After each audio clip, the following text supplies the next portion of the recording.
There is no room for people like you on this flight."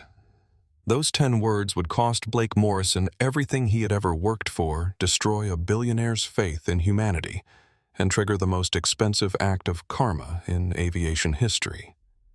But at 6:47 p.m. on New Year's Eve, as the worst blizzard in Chicago's recent memory buried O'Hare International Airport under 3 feet of snow, Blake Morrison had no idea he was about to make the mistake that would change multiple lives forever. The automatic doors of Terminal 3's main concourse hissed open, letting in a blast of sub-zero wind that cut through the heated air like a knife.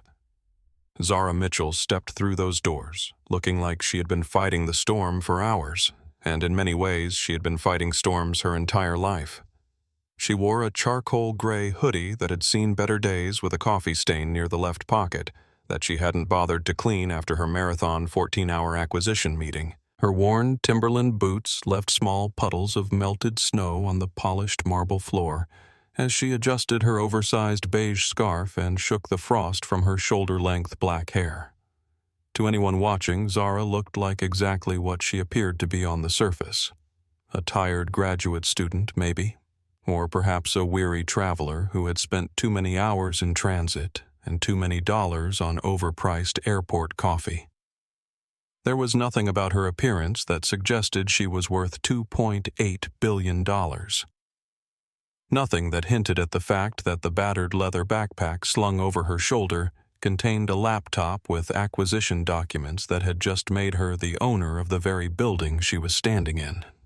The meeting had been brutal, lasting from 4 a.m. until just 2 hours ago, with lawyers who treated billion-dollar deals like gladiator matches and city officials who seemed to view every comma in the contract as an opportunity for negotiation. Zara had built her infrastructure empire from the ground up, starting with a single government contract to repair power grids in Detroit after the 2019 outages, and now Horizon Infrastructure Group managed everything from electrical systems to internet backbone across 17 states. She had learned to navigate rooms full of men who underestimated her, who looked at her young face and soft voice and assumed she was someone's assistant, until she started speaking in the language of engineering specs and profit margins. But tonight, all of that seemed very far away from her mind as she checked her simple digital Casio watch and felt her chest tighten with anxiety. Flight 847 to London Heathrow was still showing green on the departures board, one of only 3 international flights that hadn't been canceled due to the storm. Her grandmother, the woman who had raised her in a cramped apartment in Detroit's Corktown neighborhood after her parents died in a car accident when she was 7, was dying. The doctors had said weeks, maybe days, and Zara had been flying back and forth between London and Chicago for the past month, trying to balance the biggest business deal of her career with spending what little time remained with the person who mattered most to her. The airport was in chaos. The kind of beautiful disaster that only happens when Mother Nature decides to remind humans exactly how little control they actually have over their carefully planned lives. Families slept on makeshift beds made from carry-on luggage and airport blankets. Business travelers paced in circles while shouting into their phones about missed meetings, and the various food courts had run out of everything except overpriced candy bars and stale pastries. The departure boards flickered with an endless scroll of red canceled notices, and the customer service lines stretched so far that they disappeared around corners and merged with other lines, creating a human maze of frustration and exhaustion. Zara had seen storms before, both literal and metaphorical, and she knew that panic was just wasted energy. She navigated through the sea of stranded passengers with the kind of quiet efficiency that comes from years of being the only person in the room who knows how to fix the problem everyone else is complaining about. She had learned early in life that being underestimated was often an advantage, that people revealed their true nature when they thought they were dealing with someone powerless, and that real strength was almost always quiet and observant rather than loud and demanding. As she approached the British Airways check-in area, her phone buzzed with a text from her assistant back in Detroit. Acquisition paperwork filed with Citi at 4:23 p.m. Congratulations, boss. You officially own Terminal 3 now. Zara allowed herself a small smile as she tucked the phone back into her pocket. The irony wasn't lost on her that she was about to board a plane from a building she had just purchased. But all of that business success felt meaningless compared to the race against time to see her grandmother one last time. Blake Morrison had been working at O'Hare for 5 years, and in that time he had never once called in sick, never once been late for a shift, and never once failed to meet his customer processing targets.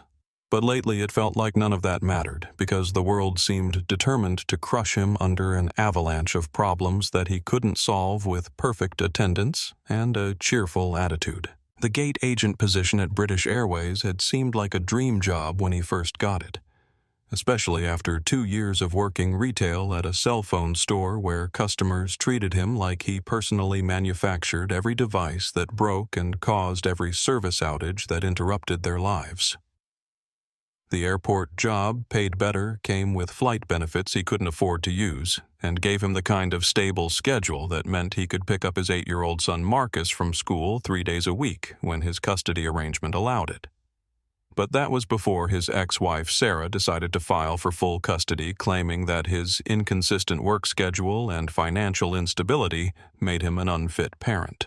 That was before his mother's diabetes got so bad that she needed insulin that cost $600 a month even with insurance, and before the overtime pay he desperately needed got cut due to the airline's new efficiency initiatives that somehow never seemed to make anything more efficient for the employees who actually dealt with passengers all day. Blake stood behind the British Airways podium in the priority access lane, watching the endless stream of stranded passengers and trying to calculate how many extra hours he would need to work to make his rent payment on time. His supervisor, Janet Cruz, had made it clear during their last meeting that his performance reviews were satisfactory but not exceptional, which was corporate speak for "you're doing fine, but we're not giving you a raise anytime soon." Janet was the kind of manager who spoke in buzzwords about customer engagement metrics and brand loyalty optimization, but seemed to have never actually spoken to a human being who was tired, frustrated, and just wanted to get home to their family.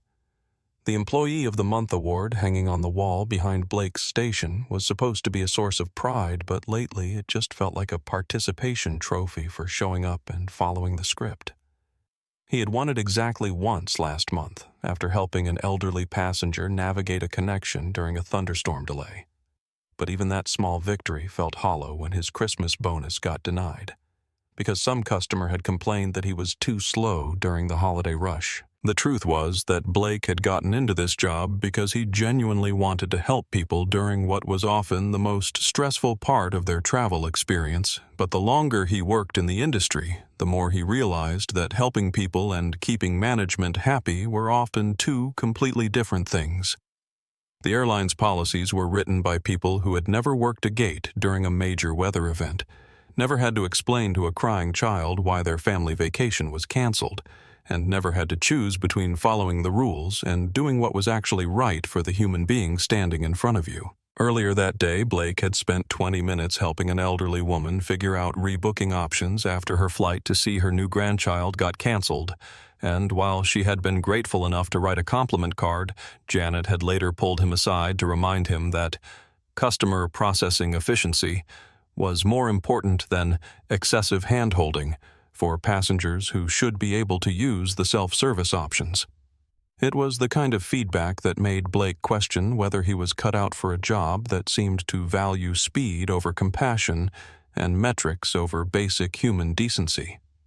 His phone buzzed with a text from Sarah's lawyer about the custody hearing next week, and Blake felt his stomach drop as he read about additional legal fees and required documentation that would cost money he didn't have for a fight he couldn't afford to lose. Marcus was the best part of his life, the one thing that made all the stress and struggle worthwhile, and the thought of seeing his son only every other weekend because he couldn't prove financial stability was enough to make Blake seriously consider taking bribes from passengers if it meant keeping his family together. The irony was that Blake had grown up poor, raised by a single mother who worked 3 jobs to keep them housed and fed, and he had sworn that his own child would never experience the kind of instability and uncertainty that had defined his childhood. But now, as he stood in his pressed uniform with his employee badge gleaming under the fluorescent lights, he felt like he was right back where he started, one emergency away from losing everything that mattered, one bad decision away from proving that he was exactly as unreliable as his ex-wife claimed. Janet appeared at his shoulder like a bad omen, carrying her tablet and wearing the kind of smile that never reached her eyes. "Blake, I need to talk to you about your complaint metrics," she said in the tone of someone delivering a terminal diagnosis. "We've had 3 negative customer surveys this week, and I need you to remember that passenger satisfaction is directly tied to your performance bonus eligibility." She paused, tapping something on her screen. "I'm going to need you to really focus on keeping our premium passengers happy tonight. Mr. Harwick is supposed to be flying out, and he's one of our Platinum members who specifically requested excellent service after his last experience with us was somewhat disappointing." Blake nodded, feeling the familiar knot in his stomach that came with being reminded that his job security depended on factors largely outside his control. He had learned that in the airline business, customer satisfaction often had very little to do with actual service quality and everything to do with whether passengers got what they wanted, regardless of policy logic or fairness to other travelers. Christopher Harwick had built his real estate empire on a simple philosophy: money talks, and everything else is just noise.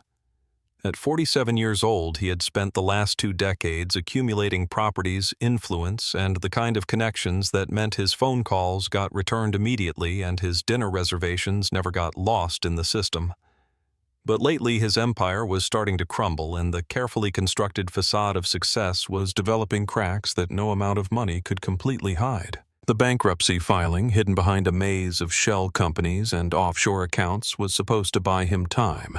But his wife's divorce attorney had been more thorough than expected, and the forensic accountants were getting uncomfortably close to discovering just how much debt he was carrying and how many corners he had cut to maintain his lifestyle. The gambling addiction that started as a way to blow off steam after stressful negotiations had evolved into something much darker and more desperate, and his recent losses at the private poker games in Chicago had put him in debt to people who didn't accept payment plans or sob stories. The flight to London wasn't a vacation, it was an escape route. Christopher had moved $4.2 million to accounts in the Cayman Islands over the past 6 months, slowly and carefully, in amounts small enough to avoid triggering automatic reporting requirements. If he could get to London and then catch a connection to Nassau, he could disappear for long enough to restructure his affairs and come back with a story about temporary business difficulties rather than the complete financial collapse that was about to destroy everything he had worked for. Blake Morrison had been useful during Christopher's previous flights because the young gate agent was clearly struggling financially and responded well to generous tips and the kind of attention that made him feel important. Christopher had learned early in his career that everyone had a price, and that price was usually much lower than people wanted to admit, especially for employees who felt undervalued and overworked. $100 here, a recommendation to management there, and suddenly you had someone who would bend rules and overlook policies to keep you happy. The airline's VIP culture was something Christopher understood instantly because it reflected his own worldview. People who paid more deserved more, and people who couldn't afford premium treatment should be grateful for whatever scraps they received. He had platinum status, not because he was a frequent flyer, but because he had learned that the right conversations with the right managers could result in upgrades to elite tiers that came with benefits like priority boarding, complimentary upgrades, and most importantly, gate agents who were motivated to solve problems rather than cite policy. Janet Cruz Blake's supervisor was exactly the kind of middle manager who thrived in this environment because she understood that keeping high-value passengers happy was the path to career advancement, while advocating for fairness or policy adherence was the path to performance improvement plans and eventual termination. She had coached Blake repeatedly about the importance of relationship building with premium passengers, which was corporate speak for bending over backward to accommodate unreasonable demands from people who tipped well and complained loudly when they didn't get their way. The truth was that Christopher didn't particularly like Blake or any of the other service employees who catered to his whims. He simply viewed them as useful tools for getting what he wanted. Blake's eagerness to please and obvious financial desperation made him an easy target for manipulation, and Christopher had already identified him as someone who could be counted on to prioritize immediate gratification over long-term consequences. The young man was struggling with custody issues and money problems, which meant he was vulnerable to the kind of offers that might seem attractive in the moment, but would ultimately compromise his integrity and his job security. During his last flight, Christopher had slipped Blake a $50 bill and mentioned casually that he appreciated exceptional service and always remembered people who went above and beyond.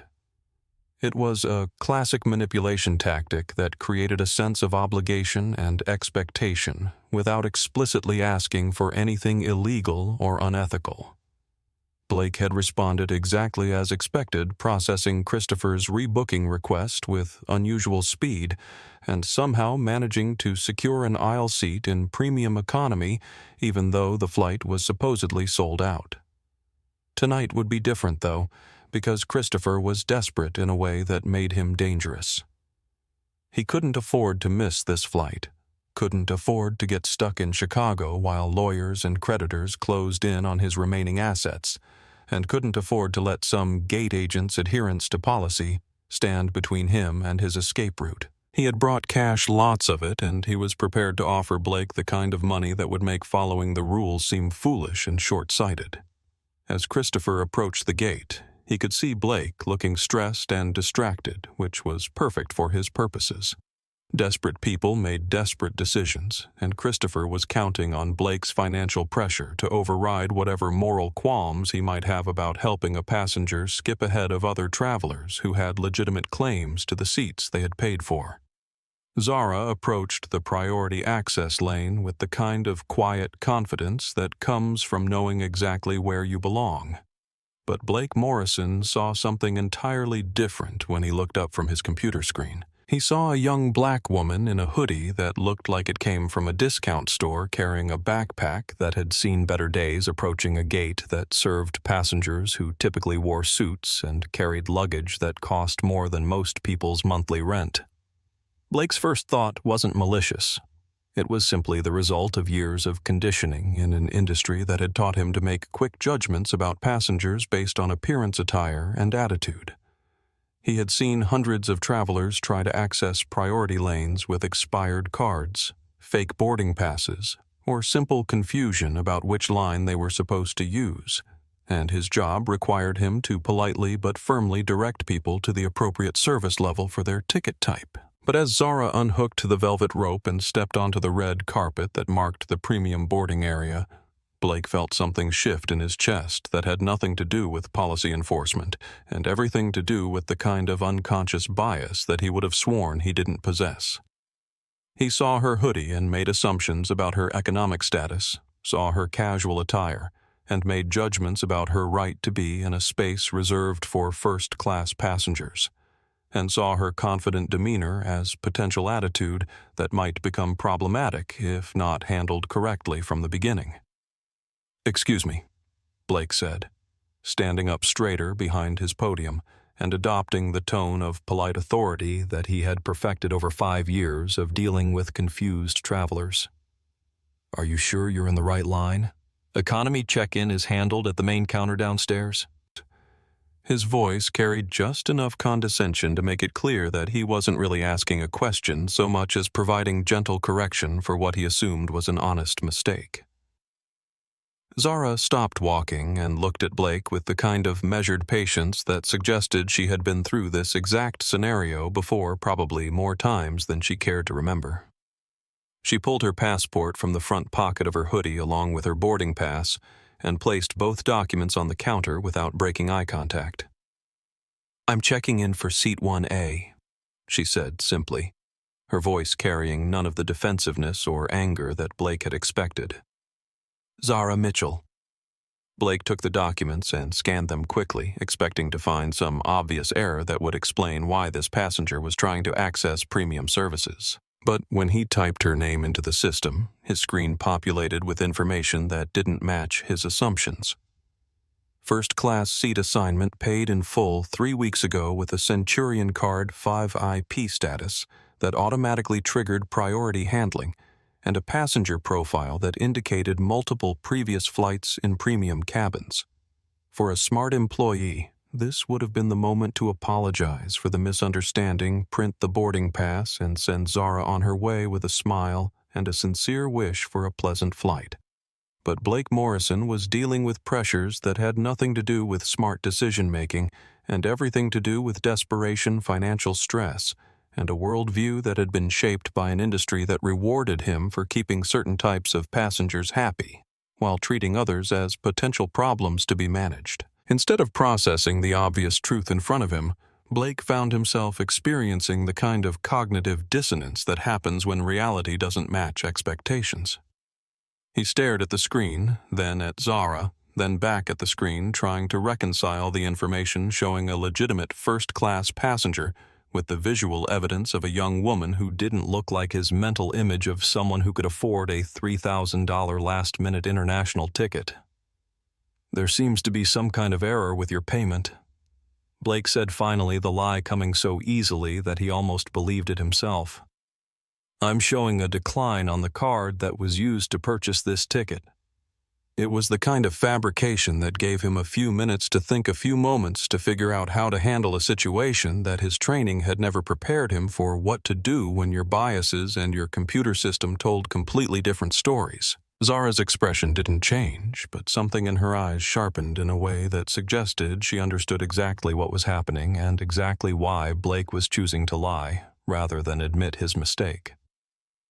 "That's interesting," she said, her voice still calm but carrying an edge that hadn't been there before. "Because I received confirmation that the payment processed successfully 3 weeks ago, and I have the receipt right here in my email if you'd like to verify the transaction." Blake could feel himself digging a hole that was getting deeper with every word, but he had committed to the lie now, and backing down would mean admitting that he had judged this passenger based on her appearance and made assumptions that had nothing to do with her actual ticket status. Instead, he doubled down, telling himself that he was just being thorough, just following procedure, just making sure that everything was legitimate before processing a high-value passenger through the system. "I'm going to need to call our customer service department to verify this payment," Blake said, reaching for his phone in a performance of diligence that he hoped would buy him enough time to figure out his next move. But before he could dial, Christopher Harwick appeared at Zara's shoulder like a bad omen, carrying the smell of expensive cologne and the kind of entitled energy that made Blake's customer service instincts immediately shift into accommodating mode. "Is there a problem here?" Christopher asked, his voice carrying the tone of someone who expected problems to disappear simply because he had acknowledged their existence. He looked past Zara as if she were a piece of furniture that had been placed in his way, focusing his attention entirely on Blake. "I hope we're not looking at delays because I have connections to make and timing is absolutely critical tonight." Blake felt the familiar surge of anxiety that came with disappointing a premium passenger, especially one who had been generous during previous interactions, and who clearly had the kind of influence that could result in commendation letters or complaint calls, depending on how well their needs were managed. Christopher represented everything that Blake had been trained to prioritize: status, repeat business, and the kind of passenger satisfaction that translated directly into job security and performance bonuses. "Mr. Harwick," Blake said, his entire demeanor shifting as he recognized the platinum-level passenger who had specifically requested excellent service. "No delays at all, sir. Just working through a small verification issue with another passenger's ticket. I'll have you processed and on your way in just a moment." Zara watched this interaction with the kind of detached interest that comes from understanding exactly how power dynamics work in spaces that were never designed with people like her in mind. She had seen this movie before, had watched service employees transform their entire personality when faced with different types of customers, had learned that her money was perfectly good when she was spending it, but somehow became questionable when she tried to claim the services that money had purchased. Actually, Zara said, her voice cutting through Christopher's complaints about weather delays and connection concerns. I think we should resolve my verification issue first, since I was here before Mr. Harwick arrived. It was a reasonable request, delivered in a professional tone, but Blake heard it as a challenge to his authority and an attempt to prioritize her needs over those of a passenger who mattered more to his job security and financial stability.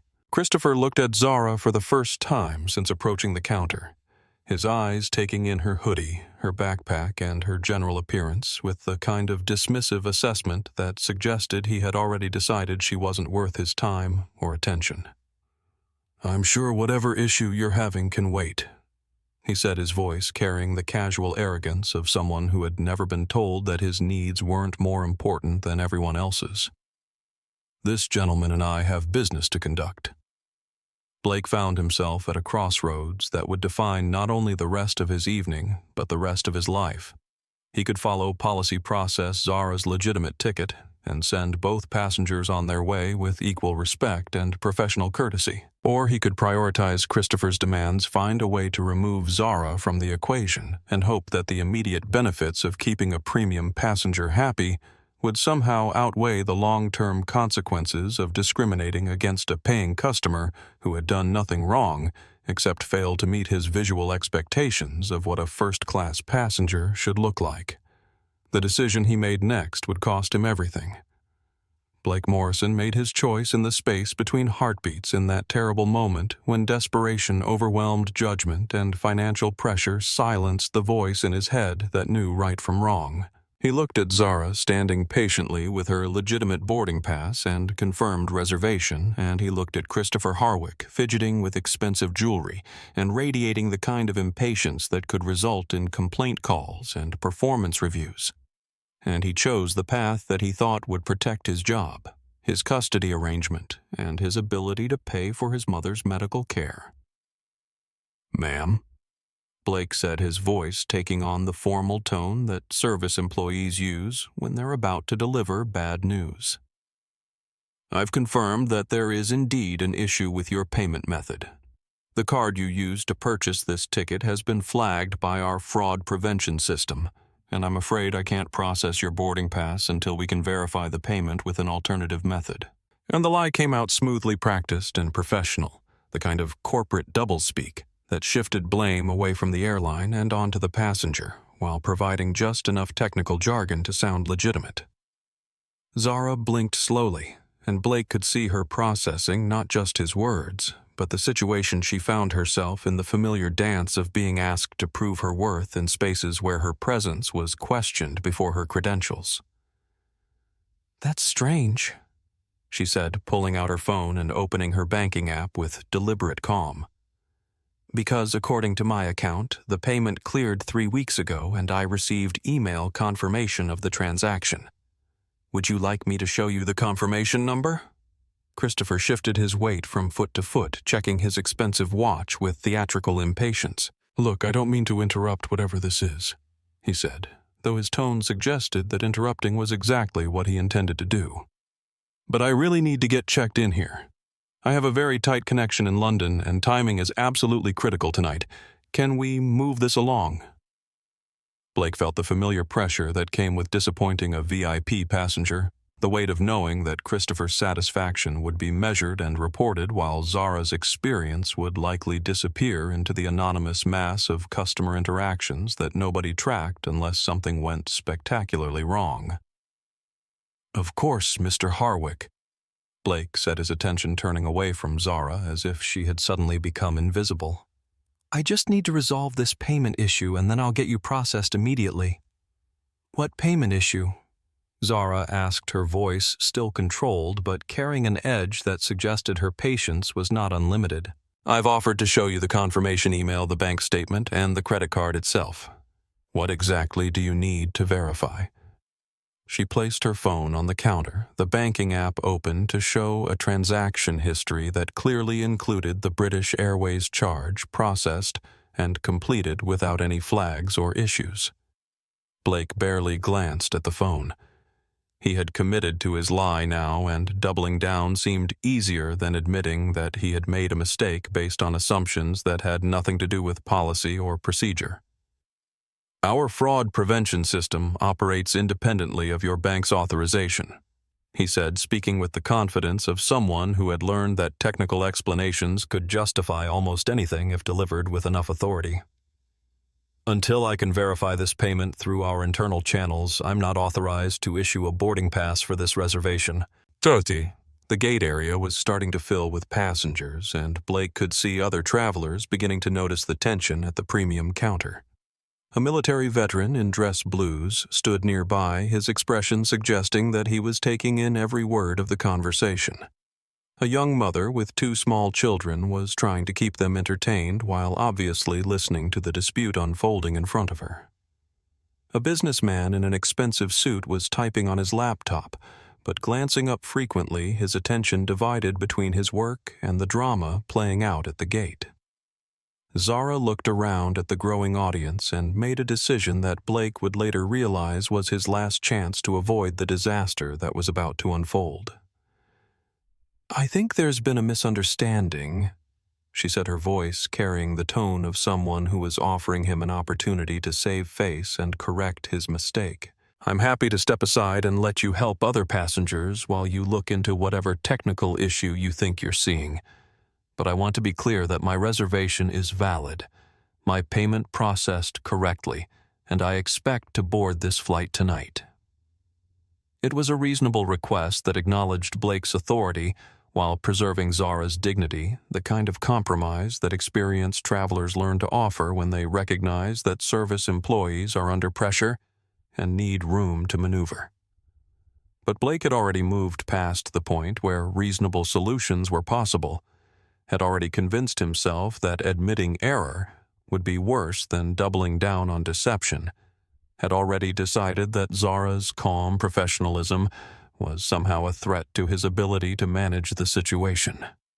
Christopher, sensing an opportunity to assert himself and speed up the process, stepped forward and placed his hand on the counter in a gesture that managed to be both casual and possessive. "Honestly, Blake, if this passenger's payment is questionable, why don't you just move her aside and deal with the problem later? I've got confirmed reservations and a platinum card that you know is good, and I really can't afford to miss this connection." His voice carried the tone of someone offering helpful advice, but his suggestion was actually a demand disguised as a reasonable solution. Blake felt something shift inside him as he realized that Christopher was offering him an escape from the corner he had painted himself into.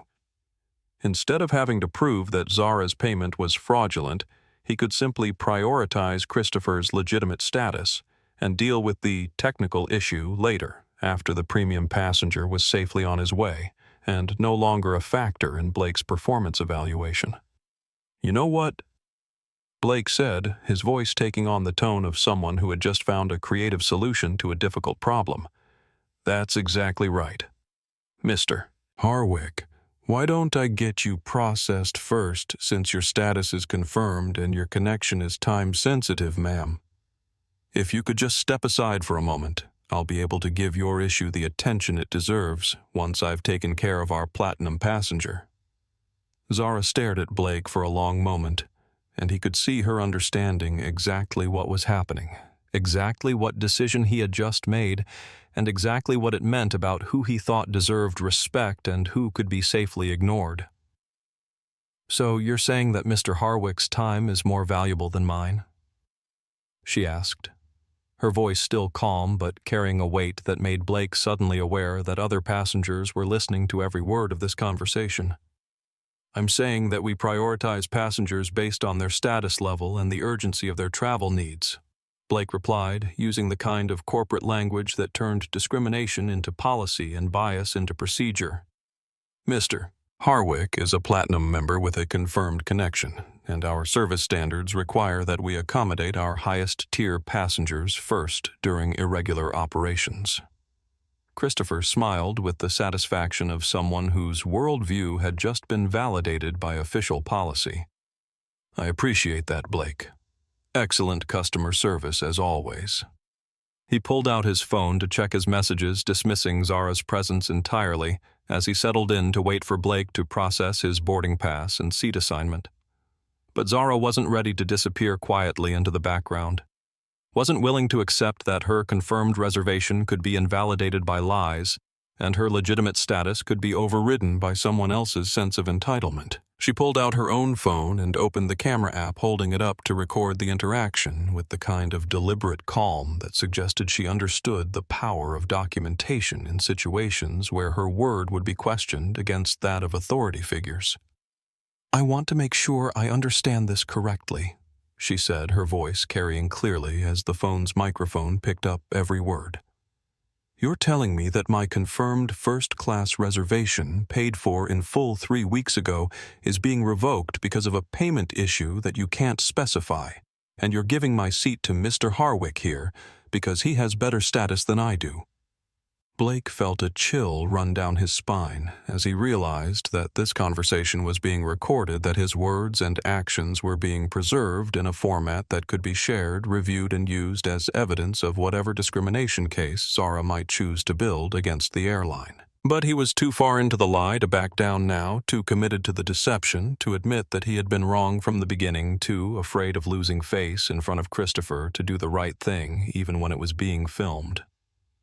"Ma'am, you need to put that phone away," Blake said, his voice taking on an edge of authority that he hoped would intimidate Zara into compliance. "Recording gate operations without permission is a violation of airport security protocols." It was another lie, but it was the kind of lie that sounded official enough to justify almost anything, and Blake was counting on Zara's unfamiliarity with actual security regulations to make her back down.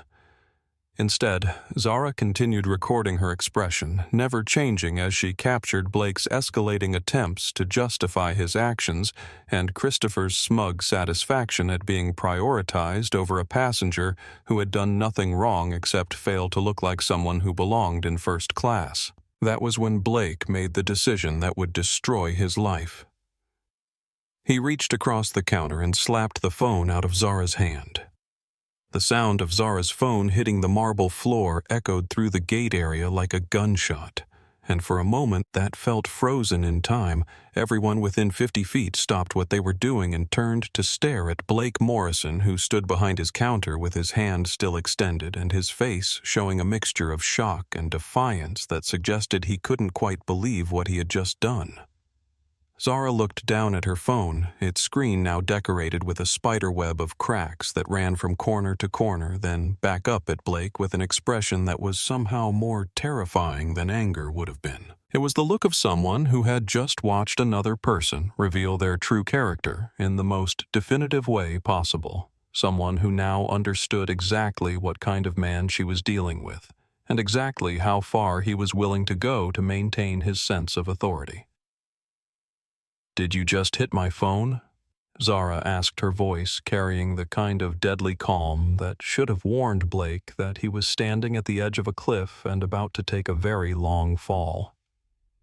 "Did you just physically strike my personal property because I was recording your customer service?"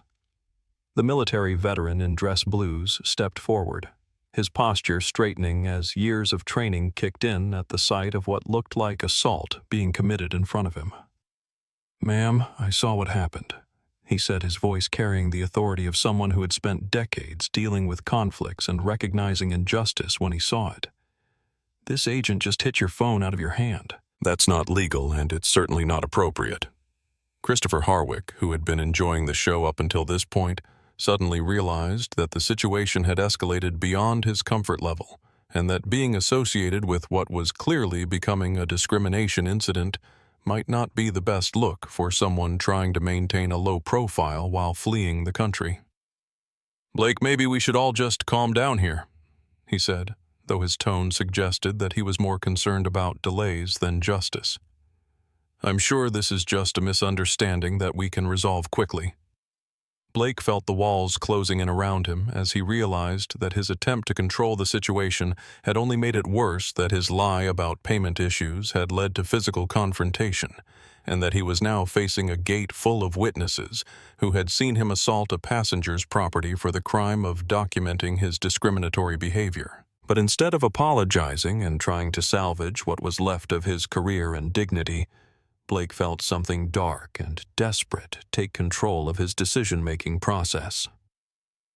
"Sir, I'm going to need you to step back," Blake said to the veteran, his voice taking on the aggressive tone that authority figures use when they're losing control and trying to regain it through intimidation. "This is an airline matter, and passenger interference is not appropriate." He turned back to Zara, his expression hardening into something ugly.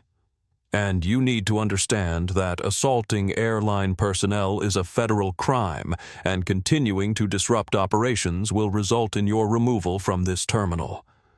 The accusation was so outrageous, so completely disconnected from what had actually happened, that several passengers gasped audibly.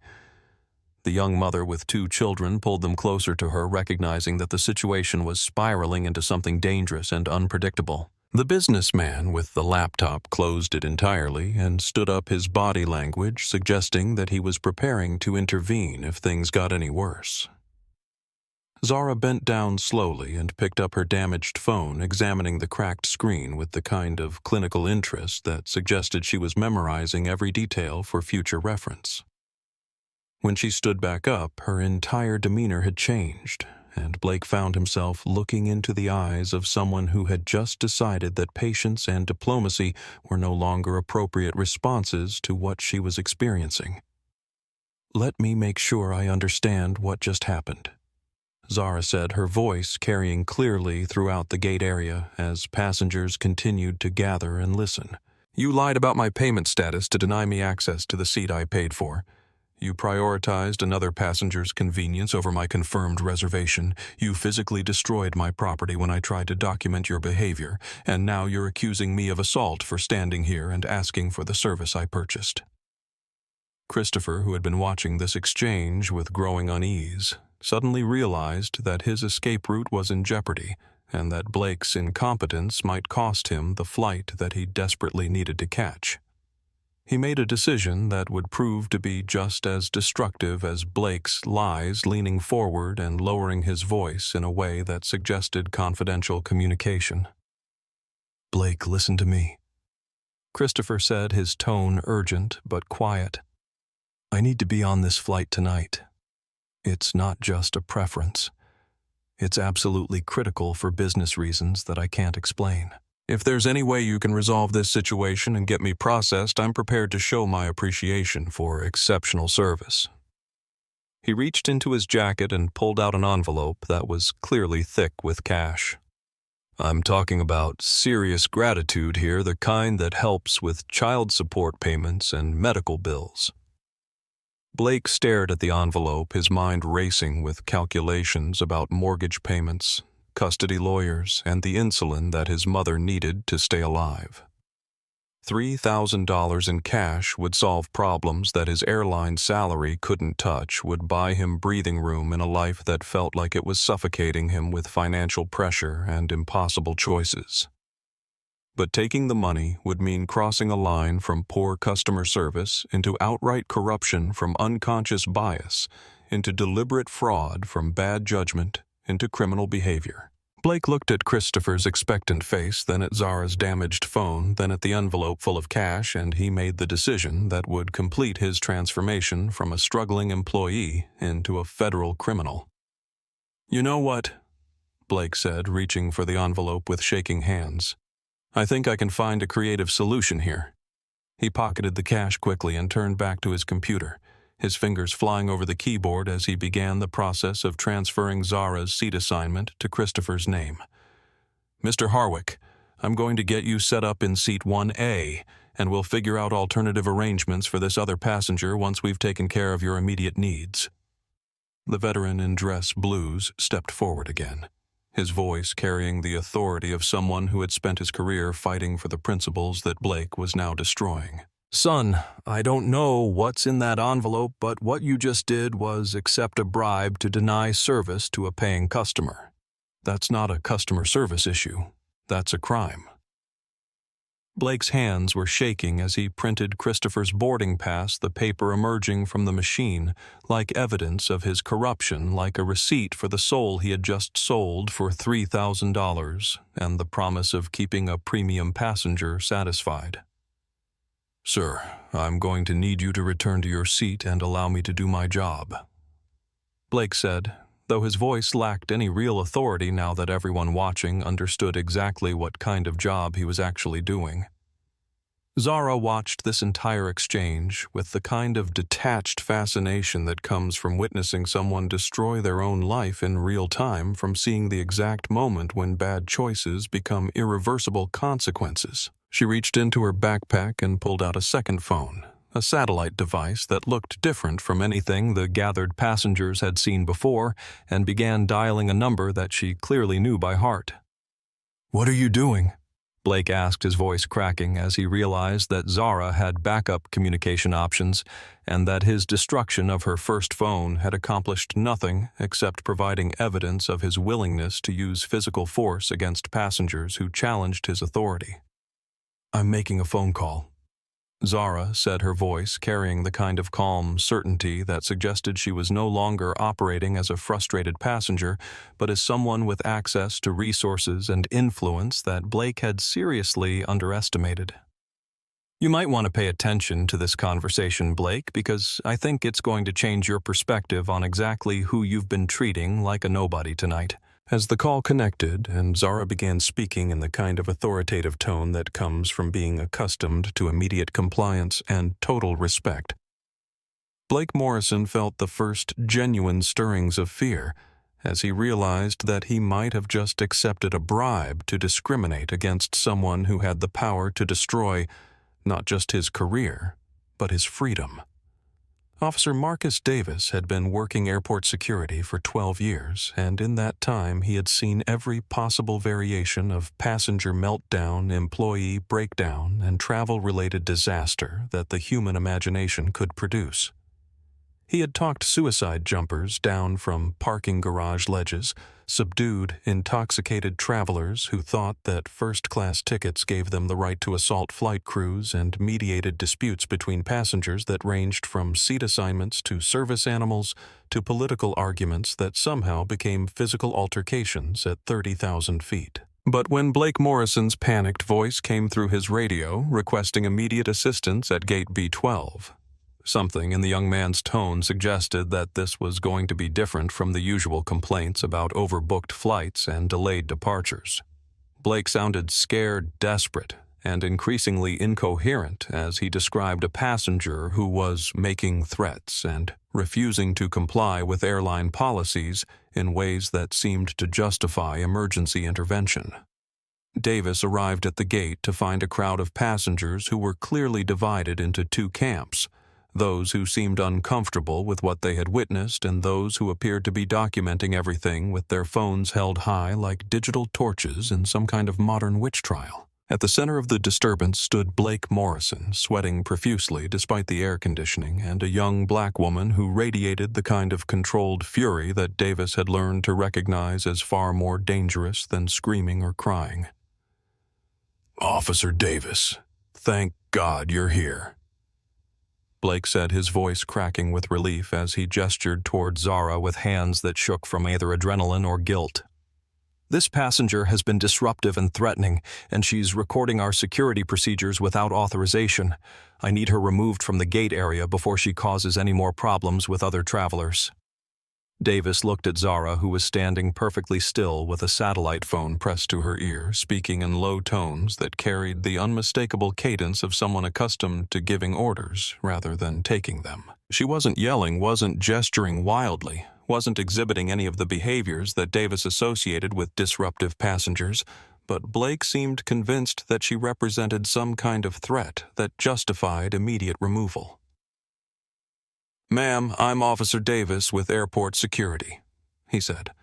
approaching Zara with the cautious professionalism that comes from years of de-escalating situations where everyone believes they're right and everyone else is crazy.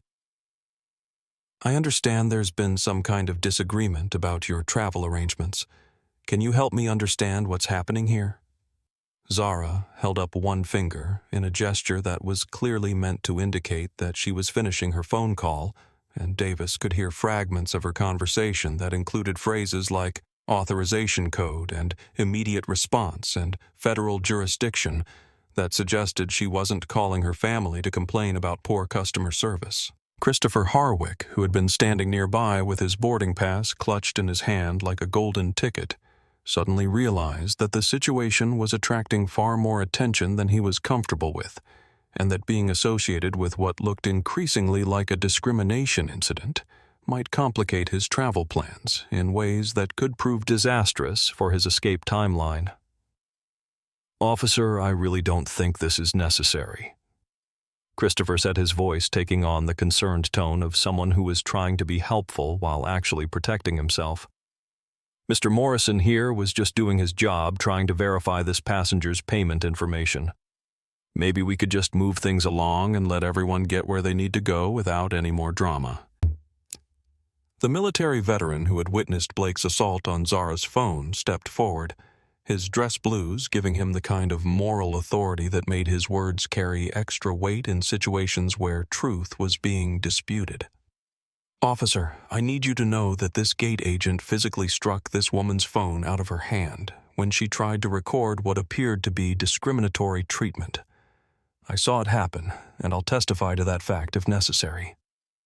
Blake's face went white as he realized that his version of events was about to be contradicted by someone whose credibility would be taken seriously by law enforcement. "That's not what happened," he said, his voice rising with desperation. "She was threatening me and interfering with security procedures. I was trying to protect other passengers from a disruptive individual who was creating a scene." Several other passengers began speaking at once, their voices overlapping as they tried to provide their own accounts of what they had witnessed. The young mother with 2 children described seeing Blake lie about payment issues. The businessman with the laptop mentioned observing what looked like a cash transaction between Blake and Christopher, and an elderly couple near the back of the group talked about hearing discriminatory language being used to justify treating passengers differently based on their appearance. Davis held up his hand to quiet the crowd, recognizing that he was dealing with a situation that had clearly escalated beyond a simple customer service dispute and into territory that might require federal intervention rather than local security management. "Everyone, please step back and let me talk to the principals involved here," he said, though his tone suggested that he was beginning to understand that Blake's version of events might not be entirely accurate. Zara finished her phone call and turned to face Davis with the kind of calm authority that made him immediately revise his assessment of who was actually in control of this situation. "Officer Davis, my name is Zara Mitchell, and I need to inform you that you're about to witness what may be one of the most expensive cases of customer service discrimination in aviation history." "I'm sorry," Davis said, his training telling him to remain neutral while his instincts suggested that this woman knew something that nobody else in the area understood yet. "Blake Morrison here has just accepted a cash bribe to deny me access to the first-class seat that I purchased legally and confirmed weeks ago." Zara said, her voice carrying clearly throughout the gate area as she spoke with the confidence of someone presenting evidence in a courtroom. "He lied about payment issues, physically destroyed my property when I tried to document his behavior, and is now attempting to have me arrested for the crime of insisting on receiving the service I paid for." Blake started to protest, but Zara held up her hand in a gesture that somehow commanded immediate silence from everyone present. "But here's what Mr. Morrison doesn't understand yet."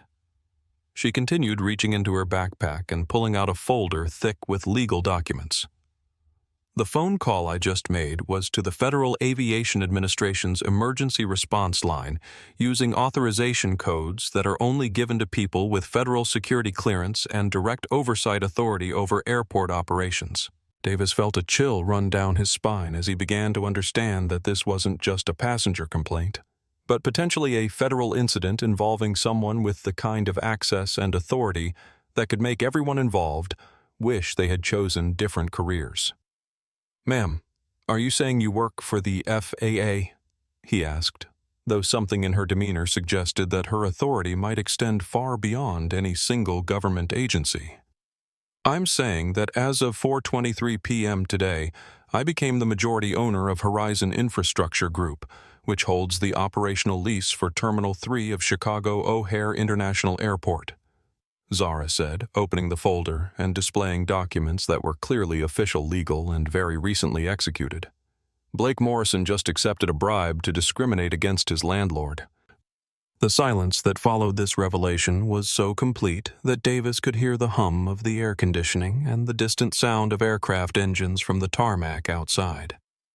Blake Morrison stared at the documents in Zara's hands, his mouth opening and closing without any sound emerging, while Christopher Harwick took an involuntary step backward as he realized that his escape plan had just collided with someone who owned the building they were standing in. "You're telling me," Davis said slowly, as the implications of what he was hearing began to sink in, "that this passenger owns the terminal." "I'm telling you," Zara replied, "that in about 3 minutes every emergency vehicle at this airport is going to converge on this gate, and that the aircraft Mr. Harwick is hoping to board is not going anywhere until federal investigators determine whether we're looking at simple discrimination or something much more serious involving bribery and fraud." As if summoned by her words, the sound of sirens began to echo through the terminal, growing louder and more insistent with each passing second, while Blake Morrison and Christopher Harwick realized that their lives were about to change in ways that would make their current problems seem like minor inconveniences. The satellite phone in Zara Mitchell's hand looked like something from a spy movie, all black metal and extended antenna, and the kind of serious functionality that suggested it was designed for people who needed to communicate regardless of circumstances, distance, or the availability of conventional cellular networks. When she had pulled it from her backpack and begun dialing with the confidence of someone who knew the number by heart, Blake Morrison had assumed she was calling a lawyer or maybe customer service at some credit card company to dispute the charges she claimed had been processed correctly. He had no way of knowing that Zara was actually calling the Emergency Operations Center at the Federal Aviation Administration, using authorization codes that connected her directly to the night supervisor who handled security incidents involving potential threats to aviation safety, or that the conversation he was about to overhear would trigger response protocols that were typically reserved for terrorist incidents and hijacking attempts. "This is Zara Mitchell authorization code, Alpha 9, Victor 74, she said into the phone, her voice carrying the crisp authority of someone who expected immediate recognition and total compliance with her requests. "I need to report a Code Orange security breach at Chicago, O'Hare Terminal 3, Gate B12. We have confirmed bribery of airline personnel and potential compromise of passenger manifest integrity." Blake felt his stomach drop as he heard words like security breach and bribery spoken in the same sentence as his location and his actions. But he was still telling himself that this was all some kind of elaborate bluff by a disgruntled passenger who was trying to intimidate him into giving her special treatment. The idea that the woman in the hoodie could have the kind of access and authority she was claiming seemed impossible to reconcile with his assumptions about what powerful people looked like and how they behaved. "Confirmed I need immediate response from Airport Police Federal Air Marshal Service and TSA security oversight." Zara continued, her voice never wavering as she provided coordinates and details with the precision of someone who had clearly been through this kind of protocol before. "Passenger manifest has been compromised for Flight 847 to London Heathrow, and we have evidence of cash payments being made to airline personnel in exchange for preferential treatment." Christopher Harwick, who had been feeling smug and satisfied about his successful bribery of Blake Morrison just moments earlier, suddenly realized that his $3,000 investment in preferential treatment might have been the worst financial decision of his life. The escape route that was supposed to take him away from his legal troubles in Chicago was suddenly looking like a trap that would connect him to federal crimes that carried much more serious penalties than the bankruptcy and gambling debts he was trying to avoid. "Officer Davis?" Christopher said, his voice taking on the nervous tone of someone who was trying to distance himself from a situation that was rapidly spiraling out of control. "I want to make it clear that I was simply requesting expedited service and that any gratuity I may have offered was intended as appreciation for exceptional customer service, not as any kind of improper inducement." Davis looked at Christopher with the expression of a man who had just watched someone try to walk back a confession that had been witnessed by dozens of people. "Sir, are you saying you did or didn't give money to this gate agent?" he asked, though the answer was obvious to everyone who had been paying attention to the conversation over the past 20 minutes. Blake Morrison felt panic rising in his chest as he realized that his acceptance of Christopher's bribe had been observed and documented by multiple witnesses, that his lies about Zara's payment status were about to be exposed as deliberate discrimination, and that the woman he had been treating like a nuisance had somehow triggered a federal response that would scrutinize every decision he had made during his shift tonight. "I want to be clear that any money I may have received was offered voluntarily by Mr. Harwick as a tip for good service," Blake said, his voice shaking as he tried to construct a legal defense that would explain away behavior that was clearly illegal, regardless of how it was characterized. "There was no quid pro quo arrangement, and I was simply trying to accommodate a platinum-level passenger during irregular operations." Zara lowered her phone and looked at Blake with the expression of someone who was about to deliver news that would fundamentally change his understanding of the situation he had created for himself. "Blake, I need you to understand something very important," she said, her voice carrying the patient tone that teachers use when explaining concepts to students who haven't been paying attention. "When you accepted money to deny me service, you didn't just discriminate against a passenger. You took a bribe to discriminate against the person who owns the building you work in." The words hung in the air like a death sentence, and Blake could feel the weight of their implications crushing down on him as he began to understand that his financial desperation had led him to commit federal crimes against someone with the resources and authority to ensure that those crimes were prosecuted to the fullest extent of the law. Officer Davis stepped forward, his hand moving instinctively toward his handcuffs as his training kicked in, and he began to process the fact that he was potentially dealing with federal crimes that were outside his jurisdiction, but definitely within his responsibility to secure until appropriate authorities could take control. "Ma'am, are you saying that you have ownership authority over this terminal?" he asked, though the sirens that were growing louder by the minute suggested that her claims were being taken seriously by people with much more security clearance than a local airport police officer. "I'm saying that as of this afternoon, Horizon Infrastructure Group, which I own and control, acquired the operational lease for all ground services, gate assignments, and retail operations in Terminal 3. Zara replied, pulling additional documents from her folder and spreading them across Blake's counter like evidence in a trial. These documents were filed with the city of Chicago at 4:23 p.m. today, making me Blake's landlord as well as the passenger he just tried to defraud. The sound of heavy vehicles moving at high speed across the tarmac was now clearly audible through the terminal windows, and passengers throughout the gate area were pressing against the glass to see what looked like a convoy of emergency response vehicles racing toward their location. Black SUVs with federal license plates, airport police cars with lights flashing, and what appeared to be unmarked vehicles carrying people in tactical gear were converging on the area outside Gate B12 with the kind of coordinated precision that suggested this was not a routine security response. Christopher Harwick stared at the approaching vehicles and felt his carefully planned escape route disintegrating before his eyes as he realized that his attempt to bribe his way onto a flight had instead connected him to federal crimes involving someone with the kind of power and resources that could make his current legal troubles seem like minor inconveniences. "This is insane," he said, his voice cracking with panic. "I just wanted to get on a plane. I had no idea who this woman was supposed to be." The beautiful thing about discrimination, Zara said, looking at Christopher with the expression of someone who was delivering a lesson that had been a long time coming, is that it reveals exactly who you are regardless of who your target happens to be. You didn't try to bribe Blake because you knew I owned the terminal. You did it because you thought I was nobody, and nobody's needs could be safely ignored for your convenience.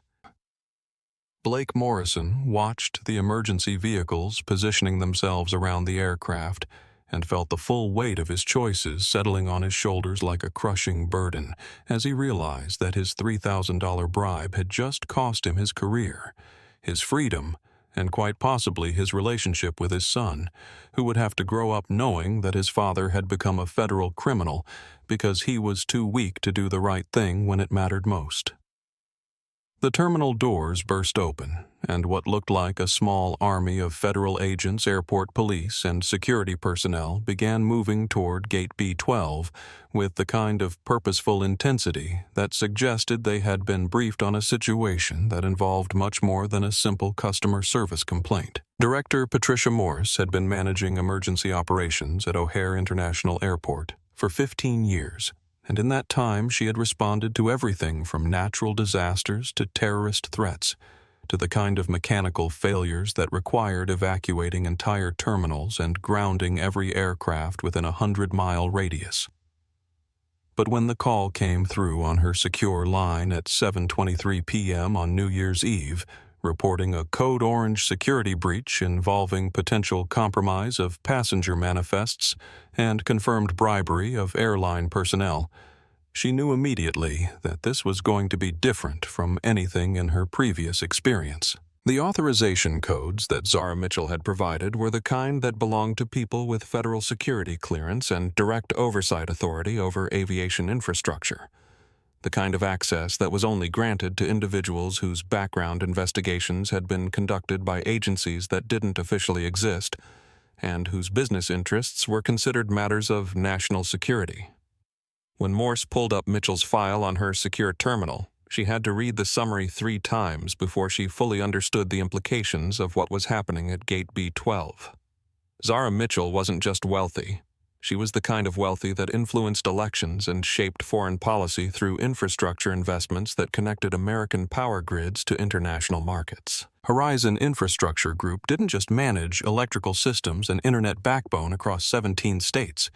It held contracts with the Pentagon and the State Department for projects that were classified at levels that required special clearance just to acknowledge their existence. And as of 4:23 p.m. that afternoon, this woman had acquired operational control over one of the busiest international terminals in the American aviation system. The fact that some gate agent named Blake Morrison had accepted a bribe to discriminate against her was bad enough from a public relations standpoint. But the security implications of denying access to someone with her clearance levels and infrastructure authority raised questions that went far beyond customer service complaints, and into territory that involved federal agencies whose acronyms most people had never heard of. Director Morse's response team consisted of 6 federal air marshals, 12 airport police officers, 4 TSA security specialists, and 2 agents from an alphabet soup agency that handled situations involving threats to critical infrastructure. They moved through Terminal 3 with the kind of coordinated precision that comes from years of training for scenarios that most people prefer not to think about, and their presence immediately transformed the atmosphere at Gate B12 from a customer service dispute into something that looked like a scene from a political thriller. Blake Morrison watched this army of law enforcement approaching his gate and felt his last shred of hope evaporating as he began to understand that his lies about payment issues and his acceptance of Christopher Harwick's bribe had somehow triggered a federal response that suggested Zara Mitchell was exactly who she claimed to be, and possibly much more important than even her ownership of the terminal would indicate. Blake Morrison, employee ID 4922-Bravo, Director Morse asked as she approached his counter, though her tone suggested that this was not really a question so much as a confirmation of details that had already been verified through channels that Blake didn't have access to. "Yes, ma'am." Blake said, his voice barely above a whisper, as he realized that his career was over and his freedom was about to become a matter for federal prosecutors rather than airline human resources departments. "You are relieved of duty effective immediately." Morse continued, gesturing for two airport police officers to position themselves on either side of Blake's workstation. "Your security clearance is suspended pending investigation, and you are not to access any airline computer systems or passenger information databases until further notice." Christopher Harwick tried to edge away from the counter as he realized that being associated with Blake's criminal behavior might complicate his own legal situation in ways that extended far beyond his original bankruptcy and gambling problems. "Director, I want to make it clear that I was simply requesting expedited service," he said, though his voice lacked conviction as he watched federal agents taking photographs of the cash-filled envelope that was still visible in Blake's jacket pocket. "Mr. Harwick, you are not free to leave this area," one of the federal air marshals said, his voice carrying the authority of someone who was accustomed to immediate compliance with his instructions. "We have questions about your travel arrangements and the nature of your financial transaction with airline personnel." Zara watched this unfolding with the satisfaction of someone who had endured years of discrimination and bias and finally found herself in a position to ensure that the consequences for such behavior were immediate, comprehensive, and impossible to ignore. She approached Director Morse with the confidence of someone who was used to being the most important person in any room she entered, regardless of how many federal agents and law enforcement officers happened to be present. "Director Morse, I appreciate the rapid response," Zara said, her voice carrying the tone of someone who was accustomed to receiving excellent service from government agencies that most citizens never interact with directly. "I trust that this incident will be thoroughly investigated and that appropriate measures will be taken to ensure that discrimination of this nature doesn't happen again in facilities under my operational control." "Absolutely, Ms. Mitchell," Director Morse replied, her tone suggesting that Zara's concerns would be treated with the kind of priority typically reserved for matters of national importance. "We're treating this as a potential violation of federal aviation security protocols as well as civil rights legislation, and I can assure you that both Mr. Morrison and Mr. Harwick will face appropriate consequences for their actions."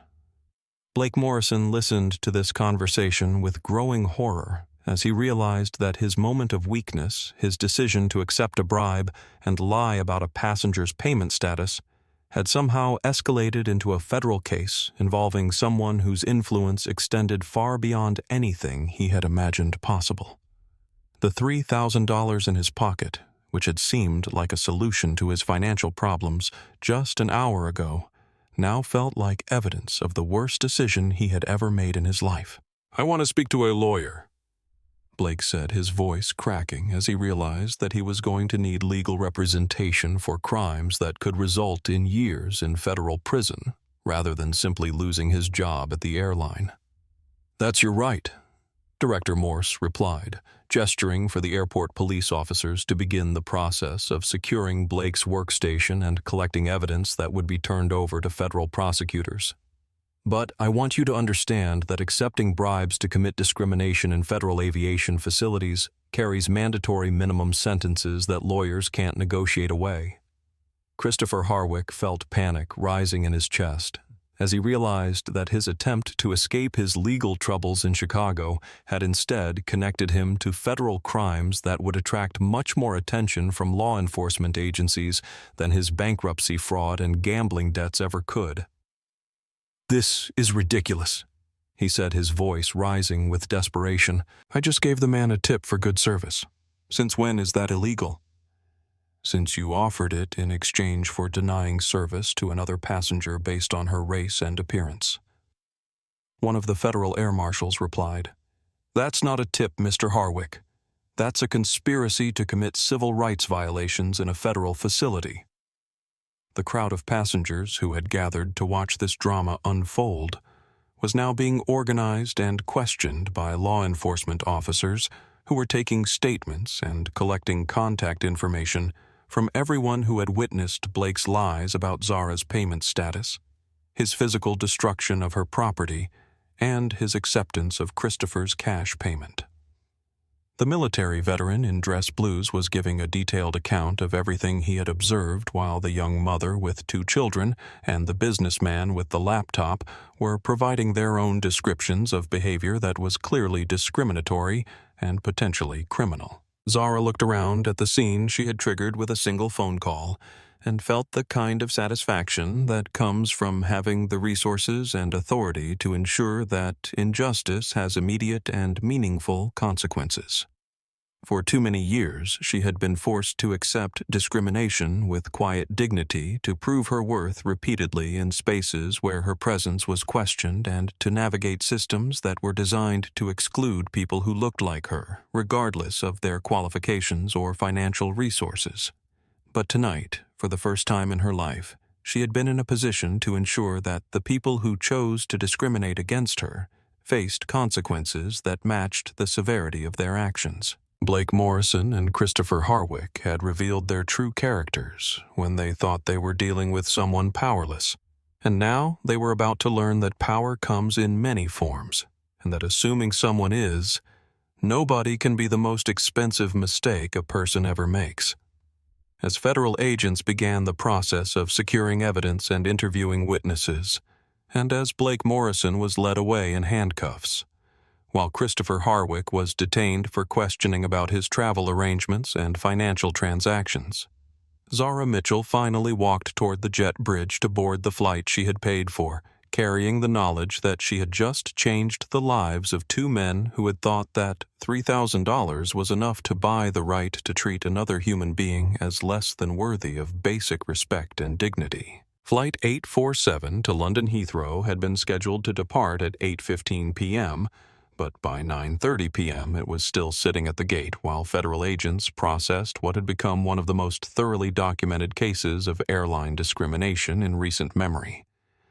The Boeing 777 that should have been crossing the Atlantic Ocean was instead serving as a crime scene, its first-class cabin sealed off with yellow tape, while investigators photographed seat assignments, collected evidence of fraudulent boarding passes, and interviewed crew members who had been completely unaware that their passenger manifest had been compromised by bribery and discrimination.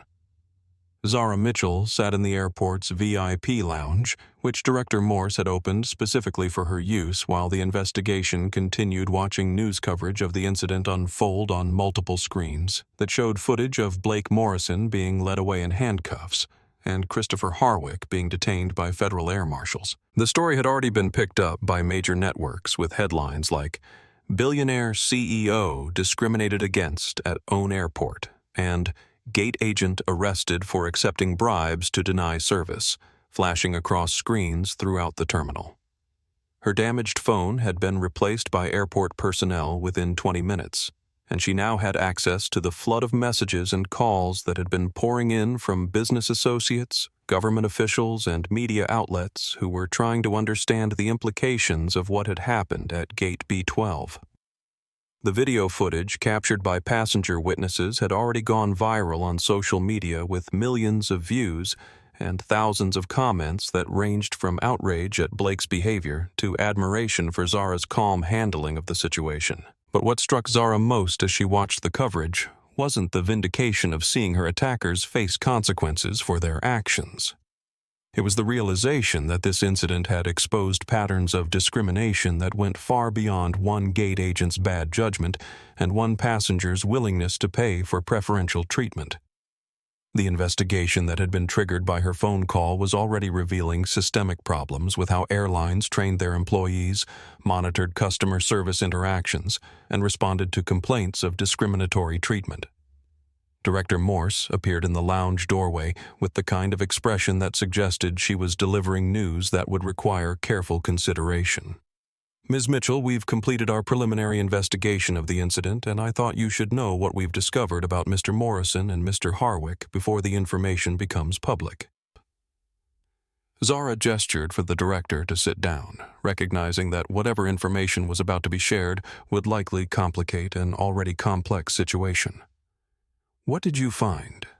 Blake Morrison's financial records show that he was under significant pressure due to custody issues, medical expenses for his mother, and threatening letters from collection agencies. Director Morse began her tone suggesting that she was trying to provide context without excusing criminal behavior. He appears to have been targeted by Mr. Harwick specifically because his desperation made him vulnerable to corruption. The revelation that Blake's discrimination hadn't been purely motivated by racial bias, but had been complicated by financial desperation and manipulation, by Christopher Harwick didn't excuse his behavior, but it did add layers to a situation that Zara had initially understood as straightforward prejudice and entitlement. "What about Harwick?" Zara asked, though she suspected that the answer would reveal motivations that went beyond simple arrogance and impatience. Christopher Harwick was fleeing federal prosecution for securities fraud, money laundering, and conspiracy charges related to a Ponzi scheme that defrauded investors of over $180 million. Director Morse continued. His flight tonight wasn't a vacation. It was an attempt to access offshore accounts before his assets could be frozen by federal authorities. When he bribed Mr. Morrison to give him your seat, he was essentially paying for his escape route. The information fundamentally changed Zara's understanding of what had happened at the gate, transforming it from a simple case of customer service discrimination into something much more complex involving federal fugitives, corruption of airline personnel, and the kind of financial desperation that made ordinary people capable of extraordinary moral failures. Blake Morrison, who she had seen as simply a racist gate agent with power issues, was revealed to be a struggling single father who had been manipulated into compromising his integrity by a criminal who had targeted his vulnerability. Christopher Harwick, who she had viewed as an entitled rich man throwing money around to get his way, was actually a desperate fugitive using stolen money to fund his escape from justice. "Where are they now?" Zara asked, though she was already beginning to understand that the consequences of this evening would extend far beyond her initial desire to see two men face accountability for discriminatory treatment. "Mr. Morrison has been charged with accepting bribes in a federal facility, civil rights violations, and conspiracy to commit fraud," Director Morse replied. "He's being held pending arraignment, and his attorney is already discussing plea arrangements. Mr. Harwick is facing federal charges for the bribery as well as the underlying securities fraud and flight risk violations. He'll likely be denied bail given his attempt to flee the jurisdiction." The weight of knowing that her phone call had not only ensured justice for her own treatment, but had also prevented a federal fugitive from escaping prosecution settled on Zara's shoulders like a responsibility she hadn't asked for but couldn't ignore. Blake Morrison's life was destroyed. His son would grow up with a father in federal prison, and his elderly mother would face medical bills without his income to help cover the costs. On the other hand, Christopher Harwick's victims would finally see justice for the money he had stolen, and the airline industry would be forced to confront the ways that financial pressure on employees created opportunities for corruption and discrimination that affected countless passengers who didn't have the resources to fight back. The terminal around them was slowly returning to normal operations, with passengers boarding delayed flights and maintenance crews working to clear the backlog of departures that had been caused by the security incident. But Zara knew that the ripple effects of what had happened tonight would continue for months or years, changing policies, ending careers, and forcing conversations about dignity, discrimination, and the price of justice that the aviation industry had been avoiding for far too long. As she finally boarded a later flight to London, taking her seat in the same 1A that Blake Morrison had tried to deny her, Zara Mitchell reflected on the fact that power and justice were sometimes the same thing, but that using power to ensure justice always came with consequences that extended far beyond the immediate satisfaction of seeing wrongdoers face accountability for their actions. The federal courthouse in downtown Chicago had seen thousands of criminal cases pass through its marble halls over the decades, But the prosecution of Blake Morrison and Christopher Harwick for what media outlets had dubbed the terminal discrimination scandal drew the kind of attention that transformed routine judicial proceedings into public theater about race class and the price of moral failure in modern America. 3 months after the incident at Gate B12, Blake Morrison sat in the defendant's chair looking like a ghost of his former self. The confident gate agent who had worn his Employee of the Month pin like a badge of honor had been replaced by a gaunt, hollow-eyed man in an ill-fitting orange jumpsuit who had lost 20 pounds during his time in federal custody awaiting trial. His mother's medical condition had deteriorated. Without his income to help pay for medication, his ex-wife had been granted full custody of their son after his arrest made national news, and his court-appointed attorney looked like she was going through the motions of a defense that everyone knew was doomed from the beginning. At a separate table sat Christopher Harwick, whose transformation was even more dramatic than Blake's physical decline.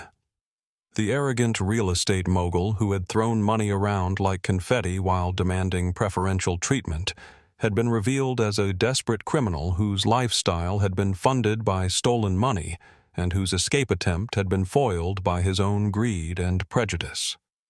His expensive suits had been replaced by prison uniforms, his salon-styled hair had been buzzed to regulation length, and his confident smirk had been replaced by the haunted expression of someone who understood that his life as he had known it was over.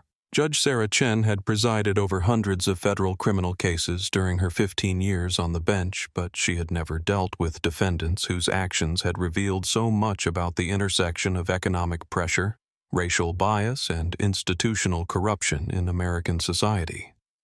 The evidence against both men was overwhelming, documented by multiple witnesses, recorded on passenger cell phones, and confirmed by financial records that showed the exact movement of money from Harwick's accounts to Morrison's pocket. "Mr. Morrison," Judge Chen said, her voice echoing in the packed courtroom where journalists, civil rights advocates, and aviation industry representatives had gathered to witness the conclusion of a case that had already changed policies at airlines across the country. "You stand before this court having pleaded guilty to accepting bribes in a federal facility conspiracy to commit civil rights violations and wire fraud related to the manipulation of passenger manifests." Blake stood slowly, his legs shaking as he faced the judge who would determine whether he spent the next several years in federal prison or received the kind of lenient sentence that his attorney had been hoping for based on his cooperation with prosecutors and his claims of financial desperation. His mother sat in the front row of the gallery, her oxygen tank a visible reminder of the medical costs that had contributed to his vulnerability to Harwick's corruption. "Your Honor, I want to say that I am deeply sorry for my actions and the harm they caused," Blake said, his voice barely audible as he read from a statement that his lawyer had helped him prepare. "I let financial pressure and fear for my family's welfare cloud my judgment, but I understand that those circumstances don't excuse the choices I made. I discriminated against Ms. Mitchell based on her appearance, I lied about her payment status, and I accepted money to deny her the service she had legitimately purchased." The apology was necessary for sentencing purposes, but Judge Chen had read the pre-sentencing report and understood that Blake's remorse was complicated by the reality that he had genuinely been manipulated by a more sophisticated criminal who had targeted his desperation and exploited his weaknesses. The case raised difficult questions about individual responsibility versus structural pressures that made vulnerable people susceptible to corruption. "Mr. Morrison, the court recognizes that you were under significant financial stress at the time of these offenses," Judge Chen continued. "However, the position you held required you to treat all passengers with equal dignity and respect, regardless of their appearance, race, or perceived economic status. When you chose to accept a bribe to discriminate against Ms. Mitchell, you didn't just commit a crime. You violated the basic principles of human dignity that our civil rights laws are designed to protect." Blake nodded, tears streaming down his face as he realized that his moment of weakness had not only destroyed his own life, but had contributed to a legal precedent that would affect how discrimination cases were prosecuted in federal facilities for years to come. Taking into account your cooperation with the investigation, your lack of prior criminal history, and the circumstances that made you vulnerable to Mr. Harwick's manipulation, this court sentences you to 18 months in federal prison, followed by 3 years of supervised release," Judge Chen announced. "You are also permanently barred from employment in any position that requires federal security clearance or involves access to sensitive passenger information." Blake's mother sobbed audibly as the marshals moved forward to take her son into custody, while his ex-wife held their 8-year-old son close and tried to explain why Daddy was going away for a long time because he had made very bad choices when he was scared and desperate. Christopher Harwick's sentencing was far more straightforward, given that his crimes extended far beyond the airport incident and included years of systematic fraud that had destroyed the retirement savings of dozens of families who had trusted him with their money. The evidence of his Ponzi scheme filled multiple filing cabinets, and the victims who had lost everything because of his greed had been given opportunities to address the court about the impact of his crimes on their lives. "Mr. Harwick, you orchestrated a complex criminal enterprise that defrauded investors of over $180 million while maintaining a lifestyle of luxury and excess that was funded entirely by stolen money." Judge Chen said, her voice carrying the weight of moral authority as she prepared to deliver a sentence that would effectively end Harwick's life as a free man. "When federal authorities began investigating your crimes, you attempted to flee the jurisdiction by bribing airport personnel to deny service to another passenger based on her race." Christopher tried to maintain some semblance of dignity as he faced the consequences of his actions, but his defense attorney had already warned him that the combination of financial fraud and civil rights violations in a federal facility would result in a sentence that would likely keep him imprisoned until he was too old to pose a threat to society. "The court sentences you to 15 years in federal prison to be followed by 5 years of supervised release," Judge Chen announced. "You are ordered to pay full restitution to the victims of your investment fraud, and you are permanently barred from working in any capacity that involves handling other people's money or investments." As Christopher Harwick was led away in shackles, Zara Mitchell sat in the back of the courtroom and reflected on the fact that justice, while necessary, rarely felt like the triumph that victims imagined it would be. 2 lives had been destroyed, families had been shattered, and while the legal system had functioned as intended, the human cost of discrimination and corruption extended far beyond the criminals who had been held accountable for their actions. The conference room on the 57th floor of Horizon Infrastructure Group's Chicago headquarters had floor-to-ceiling windows that offered a panoramic view of the city, including a perfect sightline to O'Hare International Airport, where the terminals looked like toys from this distance, but represented the epicenter of changes that were rippling through the entire aviation industry. 6 months after the incident that had made Blake Morrison and Christopher Harwick household names, Zara Mitchell was chairing a meeting that would determine how those changes would be implemented across the facilities under her operational control. The executives gathered around the mahogany conference table, represented airlines, airport authorities, and civil rights organizations that had been forced to confront uncomfortable truths about discrimination bias and the structural pressures that made ordinary employees capable of extraordinary moral failures. The viral video footage of Blake's lies about Zara's payment status and his physical assault on her property had become required viewing in customer service training programs across the country, but Zara was determined to ensure that the response went far deeper than sensitivity seminars and diversity workshops. The Morrison-Harwick incident exposed problems that extend far beyond one gate agent's bad judgment. Zara began addressing the room with the authority of someone whose business empire gave her the leverage to demand meaningful change rather than cosmetic reforms. "We have documented evidence of cultural patterns within airline operations that prioritize passenger status over basic human dignity, that reward employees for accommodating bias rather than challenging it, and that create financial pressures that make corruption seem like a reasonable solution to economic desperation."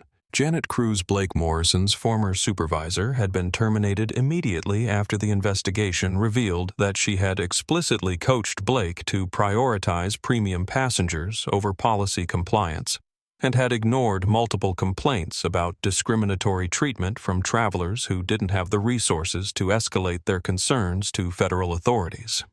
Her replacement director, Sarah Williams, was a former civil rights attorney who had been brought in specifically to reform training programs and accountability measures. Ms. Mitchell, we've implemented comprehensive bias recognition training for all customer-facing employees. Director Williams reported, referring to the tablet that contained data on policy changes that had been rolled out across multiple airlines since the federal charges against Blake and Christopher had made national headlines. We've also modified our performance evaluation systems to include metrics for equitable treatment of all passengers regardless of their ticket class or perceived economic status. The changes were significant, but Zara had learned from her years in business that real transformation required more than policy adjustments and training programs. It required changing the incentive structures that rewarded discrimination and the cultural assumptions that made bias seem natural and inevitable. "Training is important, but it's not enough," Zara replied. "Blake Morrison didn't discriminate against me because he lacked education about bias. He discriminated because the system he worked in rewarded him for keeping premium passengers happy and punished him for following policies that might inconvenience people with status and money. Until we change those incentive structures, we're just putting Band-Aids on a culture that fundamentally values some human beings more than others." The financial impact of the terminal discrimination scandal, as it had come to be known, extended far beyond the criminal penalties faced by Blake and Christopher. British Airways had settled Zara's civil rights lawsuit for an undisclosed amount that sources suggested was in the 8-figure range, while the airline industry as a whole was facing increased federal oversight and mandatory reporting requirements for discrimination complaints that had previously been handled internally and quietly. But the changes that Zara was most proud of involved the employees who worked in the facilities under her control. The gate agents and security personnel and customer service representatives who dealt with frustrated travelers during the most stressful moments of their journeys. The new policies she had implemented provided mental health support, financial counseling, and emergency assistance funds that were designed to address the kind of economic pressure that had made Blake Morrison vulnerable to Christopher Harwick's corruption. We've established employee assistance programs that provide confidential support for workers facing financial crises, family emergencies, or other personal challenges that might affect their ability to make ethical decisions under pressure," reported Marcus Thompson, the former military officer who had been hired to oversee employee welfare initiatives across all Horizon-controlled facilities. "We've also implemented anonymous reporting systems that allow employees to seek help when they're being pressured to compromise their integrity by passengers or supervisors. And the most controversial change involved the elimination of performance metrics that rewarded employees for processing premium passengers more quickly than economy travelers, replacing them with standards that measured courtesy, problem-solving effectiveness, and adherence to anti-discrimination policies." Airlines had initially resisted these modifications, arguing that they would reduce efficiency and customer satisfaction among high-value passengers who expected preferential treatment. But the data that had accumulated over 6 months of implementation told a different story. Passenger complaints about discriminatory treatment had decreased by 73%. Employee satisfaction surveys showed significant improvement in job security and workplace culture, and even premium passengers reported higher satisfaction with service that was consistently professional rather than obsequious. "The most important lesson we've learned," Zara concluded as the meeting drew to a close, "is that treating all passengers with dignity and respect doesn't cost money. It makes money." Blake Morrison lost his career and his freedom because he thought that discrimination was a customer service strategy. But the evidence shows that bias and prejudice are actually bad for business, as well as morally indefensible. As the executives filed out of the conference room, Zara remained at the window looking out at the airport, where her confrontation with Blake Morrison had triggered changes that extended far beyond her personal vindication. The terminals in the distance represented millions of travelers who would be treated more fairly, because one woman had refused to accept discrimination, quietly had documented bias when she encountered it, and had used her resources to ensure that the consequences of prejudice were immediate, meaningful, and impossible to ignore. The phone on her desk buzzed with a message from her assistant. British Airways requesting meeting to discuss expanding anti-discrimination policies to international operations. They're calling it the Mitchell Standards. Zara smiled as she realized that her name was becoming associated not with victimhood, but with the expectation that every passenger deserved to be treated with dignity, regardless of how they looked, what they wore, or whether gate agents thought they belonged in the spaces their money had purchased. The minimum security federal correctional institution in Milan, Michigan, was nothing like the violent prisons that Blake Morrison had imagined during the months between his arrest and sentencing, but it was still a place where freedom was measured in 15-minute intervals, and privacy was a luxury that no longer existed. For 8 months, he had shared a dormitory-style room with 5 other inmates, eaten meals at predetermined times, and participated in rehabilitation programs that were designed to address the thinking errors that led to criminal behavior. The letter that Blake had been writing and rewriting for 3 weeks lay on the small desk in the prison library, its pages covered with crossed-out words and revised paragraphs that represented his attempts to find language that could express remorse without sounding like self-pity, accountability without excuses, and understanding without presumption about forgiveness that he knew he didn't deserve. Writing to Zara Mitchell felt like the most important thing he had ever attempted, and also the most impossible. Dear Ms. Mitchell, the latest draft began. I know that nothing I can say will undo the harm I caused you, and I'm not writing this letter to ask for your forgiveness or to make myself feel better about the choices I made. I'm writing because the programs here have helped me understand how my actions affected not just you, but everyone who witnessed them, everyone who experiences discrimination, and everyone who now has to live in a world where my behavior became an example of how bias and desperation can destroy basic human decency. Blake had spent months in group therapy sessions where other inmates had shared their own stories of moral failure, financial pressure, and the moment-by-moment decisions that had led them to federal prison.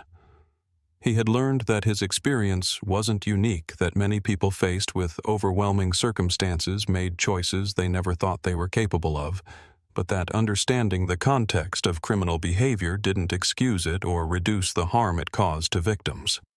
The hardest part of the rehabilitation process had been confronting the ways that his own unconscious bias had made him susceptible to Christopher Harwick's manipulation. In sessions with prison counselors, Blake had been forced to examine his assumptions about who belonged in first class, who deserved respect, and how he had learned to associate appearance with worth in ways that made discrimination feel natural rather than chosen. I used to think that I wasn't racist because I never used slurs or joined hate groups, Blake continued in his letter. But the programs here have helped me understand that bias isn't just about what you believe. It's about how you act when you think no one important is watching. When I saw you in that hoodie, I made assumptions about your right to be in first class that I never would have made about a white passenger dressed the same way. That wasn't just bad customer service. It was discrimination based on racial prejudice that I didn't even recognize in myself. Meanwhile, in the maximum security facility in Terre Haute, Indiana, Christopher Harwick was discovering that federal prison for white-collar criminals was nothing like the minimum security country club environments that his lawyer had described during plea negotiations. The protective custody that kept him safe from inmates who had been victimized by financial fraud also isolated him from most human contact, leaving him alone with the reality that his 15-year sentence would likely be the rest of his meaningful life as a free man. Christopher's wife had divorced him 6 months after his conviction, taking their 2 children to live with her parents in California, and legally changing their last names to distance themselves from the scandal that had made Harwick synonymous with fraud and flight risk. His assets had been seized to pay restitution to the victims of his Ponzi scheme, leaving him with nothing but the knowledge that his greed and arrogance had destroyed not just his own life, but the financial security of dozens of families who had trusted him with their retirement savings. Unlike Blake, Christopher had not responded well to the rehabilitation programs available in prison, continuing to maintain that his crimes were victimless business disputes and that his attempt to bribe Blake Morrison had been simple customer service rather than conspiracy to commit civil rights violations. His appeals had been denied, his attempts to reduce his sentence had failed, and his refusal to accept responsibility for his actions had made him a pariah even among other white-collar criminals. Back in Blake's letter, the writing continued with painful honesty. "My son is 9 years old now, and he asks his mother why Daddy is in prison and when I'm coming home. She has explained to him that I hurt someone because of the color of her skin and that I took money to be mean to a nice lady who didn't do anything wrong. He doesn't understand why I would do something so terrible, and honestly, I don't understand it either. I know what circumstances led to my choices, but I can't explain why I thought those circumstances justified treating another human being as less worthy of respect and dignity." The ripple effects of Blake's actions extended far beyond his own imprisonment to affect everyone who had depended on him for support and stability. His mother's medical condition had worsened without his income to help pay for medications and treatments, forcing her to rely on Medicare programs that provided basic care but not the comprehensive support she needed.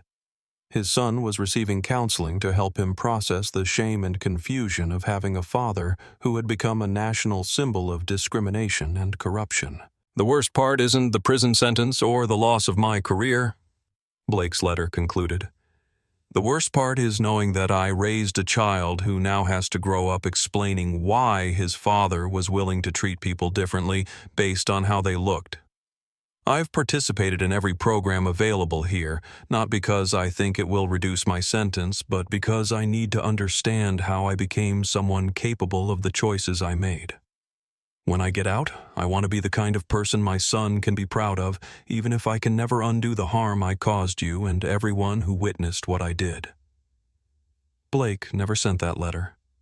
Instead, he folded it carefully and placed it in his personal belongings, along with dozens of other drafts that represented his ongoing attempts to understand accountability, remorse, and the possibility of redemption for someone whose actions had revealed the worst aspects of human nature under pressure. What Blake didn't know was that Zara Mitchell had already taken steps to ensure that his son's future wouldn't be destroyed by his father's choices.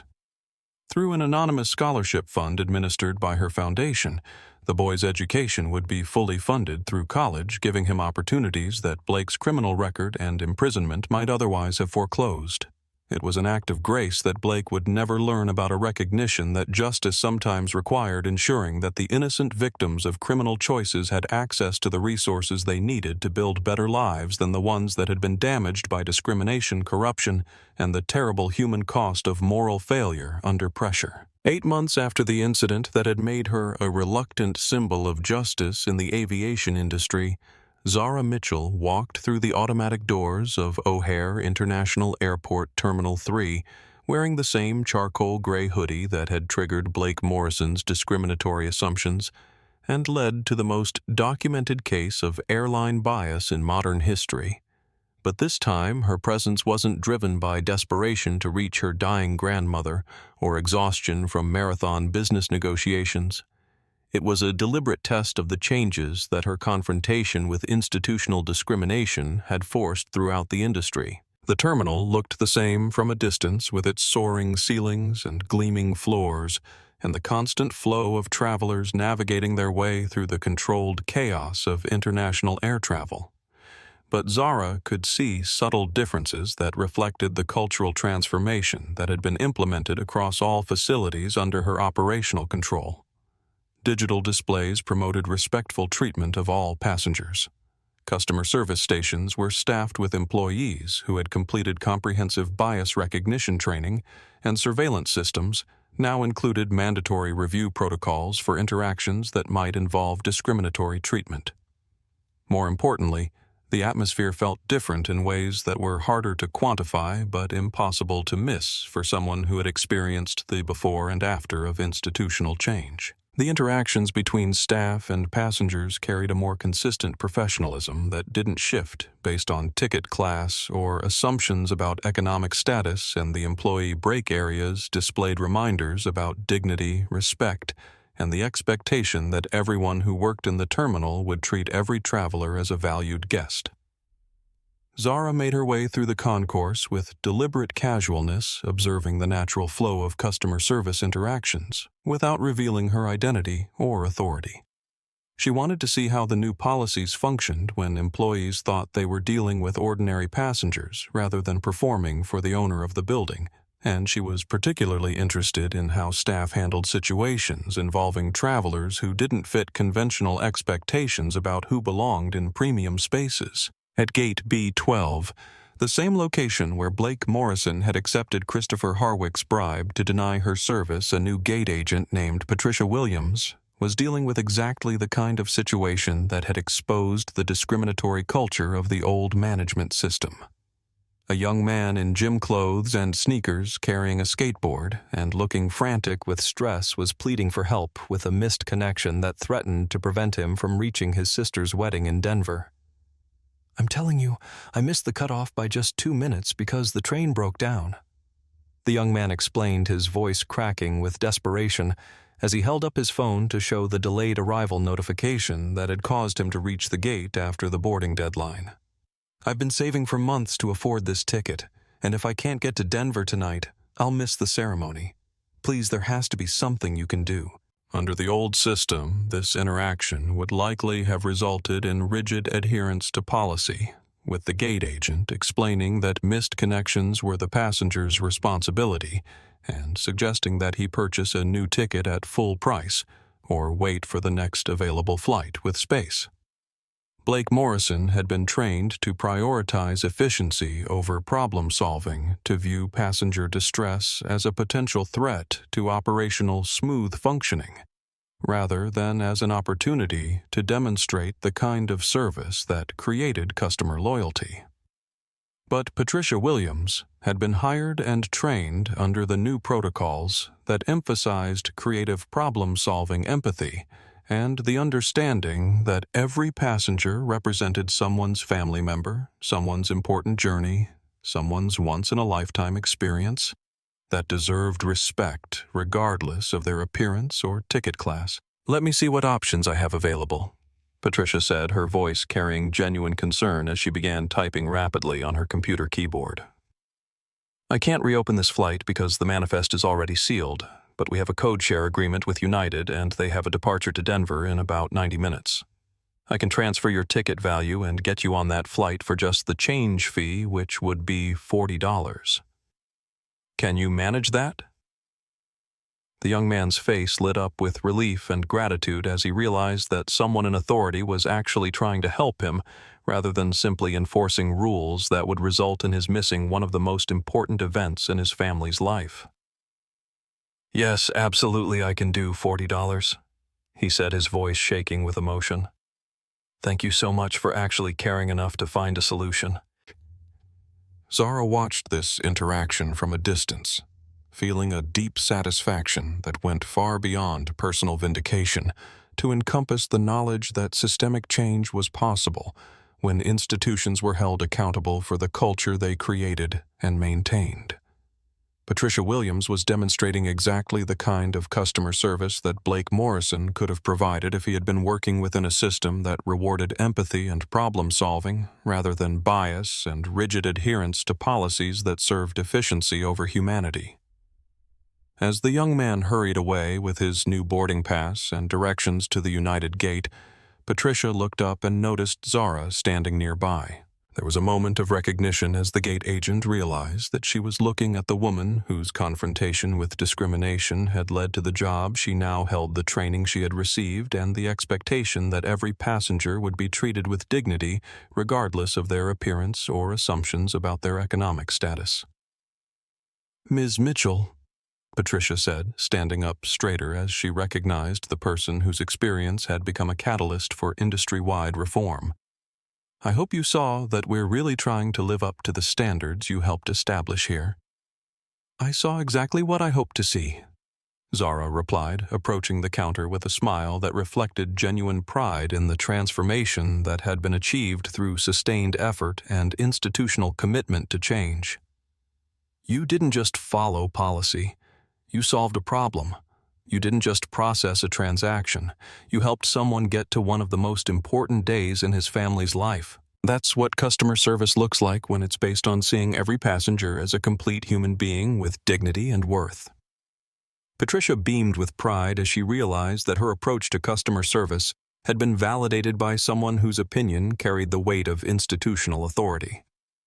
The training we received really emphasized that every passenger has a story, and our job is to be part of the best possible version of that story rather than an obstacle they have to overcome. As Zara continued her walk through the terminal, she reflected on the fact that real change happened not through grand gestures or dramatic confrontations, but through the accumulation of countless individual interactions where people chose empathy over indifference, problem-solving over rigid rule-following, and dignity over discrimination. The young man who had just been helped by Patricia Williams would remember that kindness for the rest of his life, and that memory would shape his expectations about how institutions should treat people when they're vulnerable and need assistance. The transformation of Terminal 3 from a place where discrimination was enabled by cultural indifference to a space where every passenger could expect respectful treatment represented the kind of institutional change that extended far beyond policy modifications to encompass a fundamental shift in values and expectations. Blake Morrison had lost his career and his freedom because he chose to participate in a culture that dehumanized passengers based on appearance and assumptions. But Patricia Williams was thriving in a new culture that rewarded her for seeing every traveler as deserving of dignity and assistance. The letter arrived at Zara's office on a Tuesday morning in March, delivered through the kind of circuitous legal channels that ensure communication between federal prisoners and their victims can occur without compromising security protocols or violating the terms of supervised correspondence. The envelope was thin, the handwriting careful and deliberate, and the return address identified it as coming from the Federal Correctional Institution in Milan, Michigan, where Blake Morrison was serving his 18-month sentence for accepting bribes and committing civil rights violations. Zara had received hundreds of letters since the incident at Gate B12, ranging from thank you notes from passengers who had experienced similar discrimination to business proposals from organizations that wanted to capitalize on her newfound prominence as an advocate for justice in travel accommodation. But this letter felt different as she held it heavier somehow, despite its modest length carrying the weight of accountability and remorse that had been missing from Blake's behavior during their original confrontation. Ms. Mitchell, the letter began, I have written this letter dozens of times over the past 8 months, trying to find words that could express my understanding of the harm I caused you without making excuses for my actions or presuming to ask for forgiveness that I know I don't deserve. I am writing now not to make myself feel better, but because the rehabilitation programs here have helped me understand that accountability requires acknowledging harm in specific terms, rather than general apologies that minimize the reality of what discrimination does to its victims. The letter continued for 3 pages, written in the careful handwriting of someone who had clearly spent considerable time choosing each word and phrase. Blake described the therapy sessions where he had been forced to confront his unconscious bias, the moments of painful recognition, when he realized how his assumptions about appearance and worth had made him susceptible to Christopher Harwick's manipulation, and the ongoing work he was doing to understand how financial pressure had compromised his ability to see other people as fully human.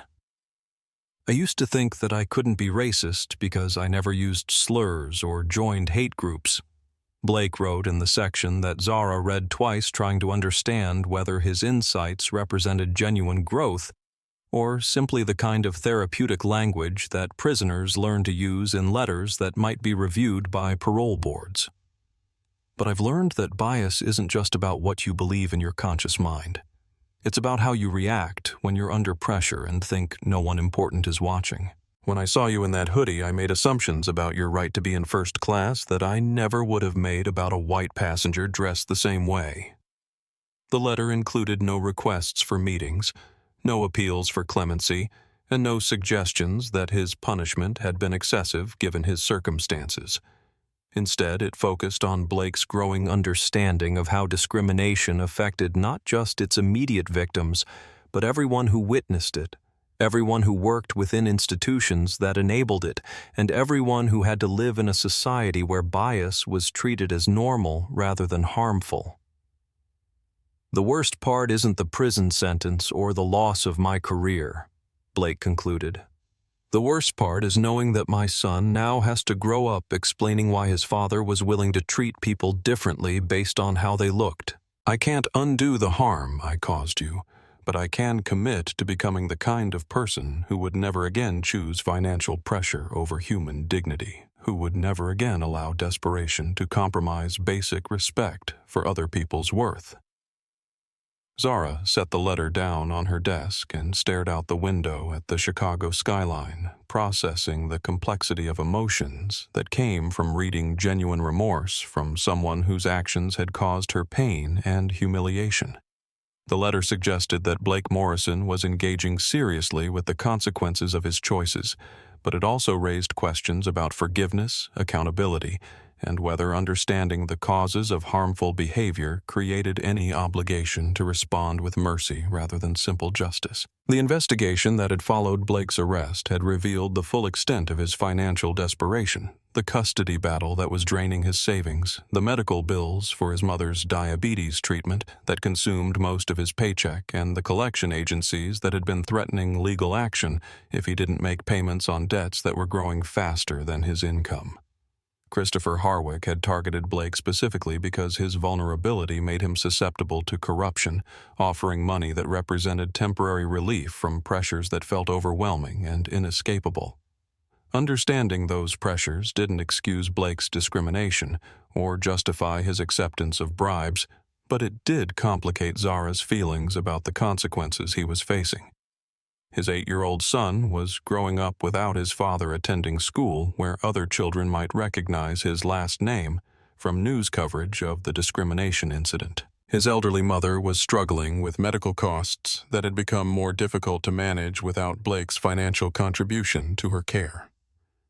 That afternoon, Zara called her foundation's education director and authorized the creation of an anonymous scholarship fund that would ensure Blake Morrison's son had access to educational opportunities, regardless of his father's criminal record or the financial devastation that had followed his imprisonment.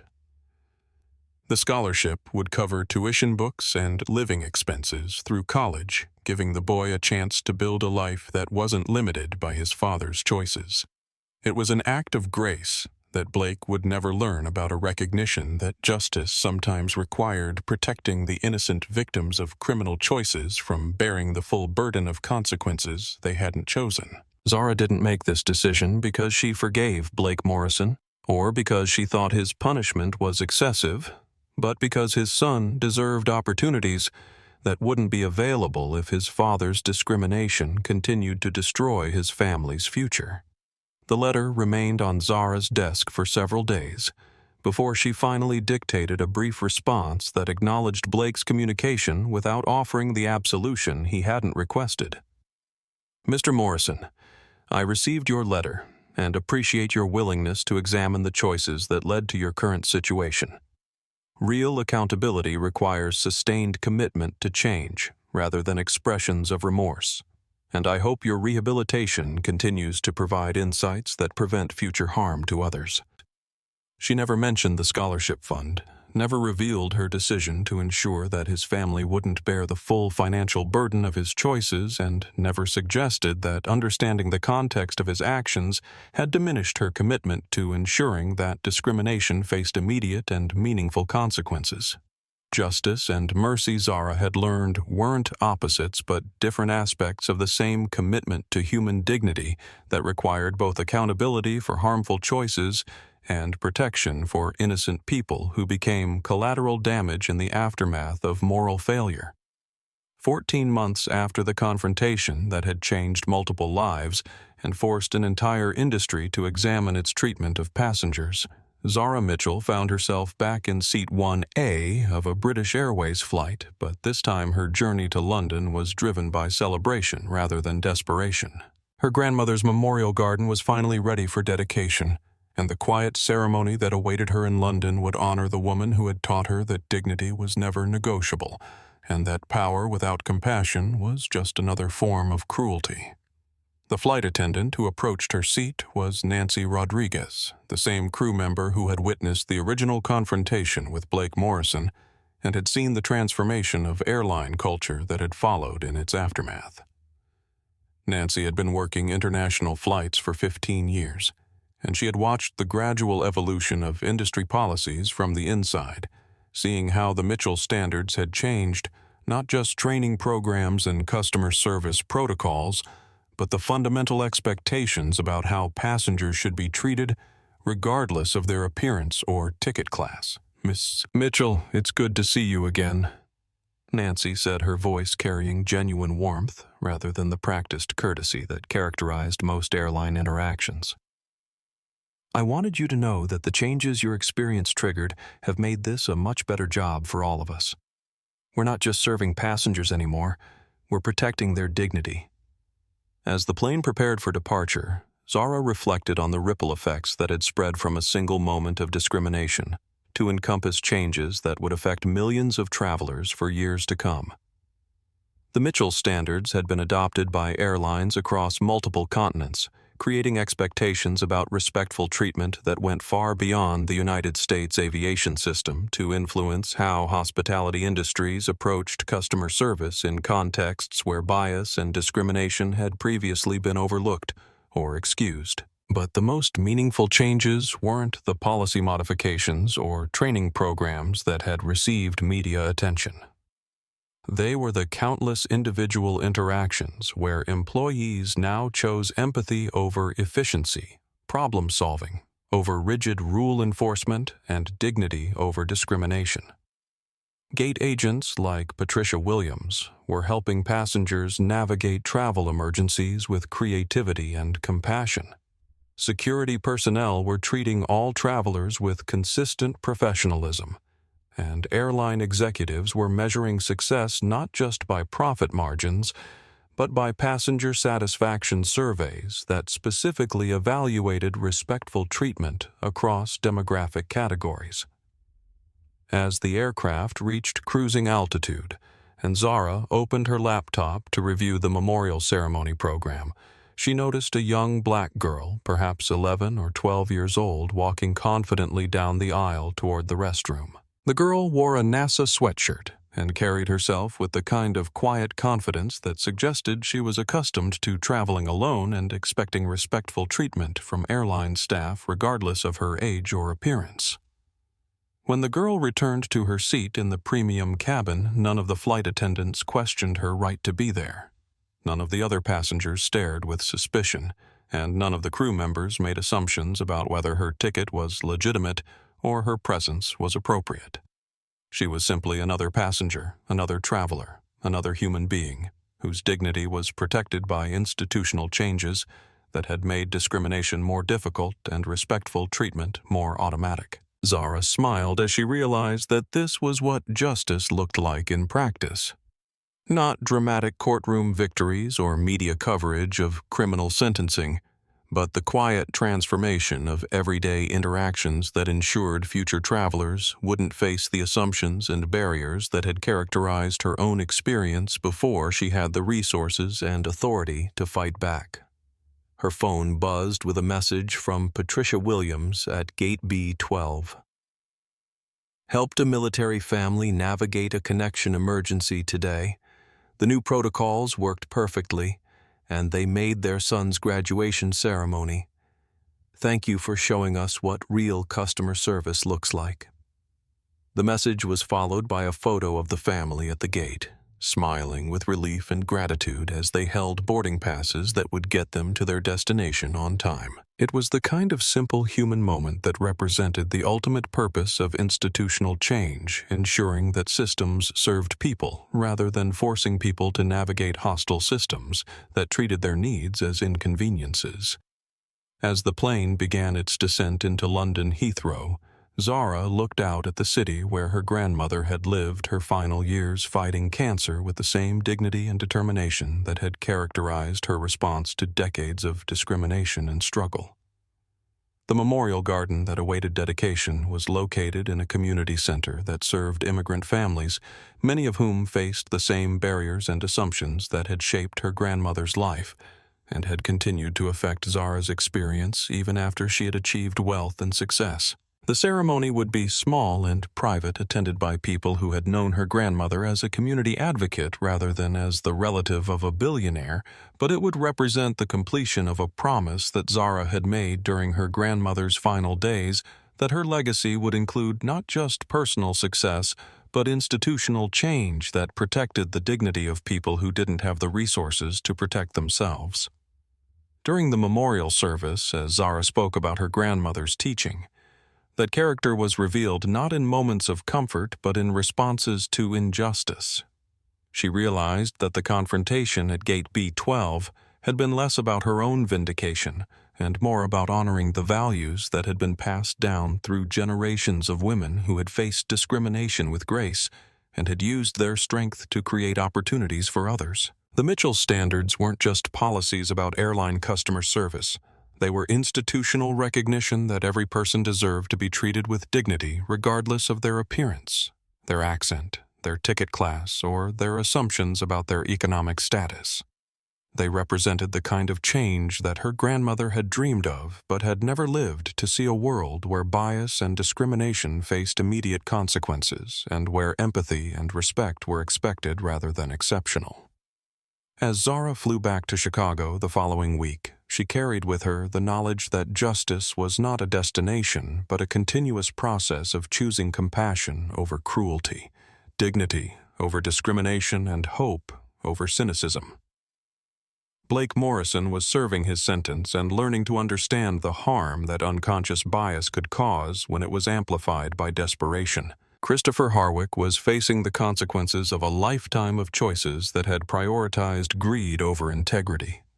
And millions of travelers were moving through airports around the world where employees had been trained to see every passenger as deserving of respect, where policies protected dignity rather than enabling discrimination, and where the legacy of one woman's refusal to accept unfair treatment had created changes that would outlast any individual's memory of the incident that had sparked them.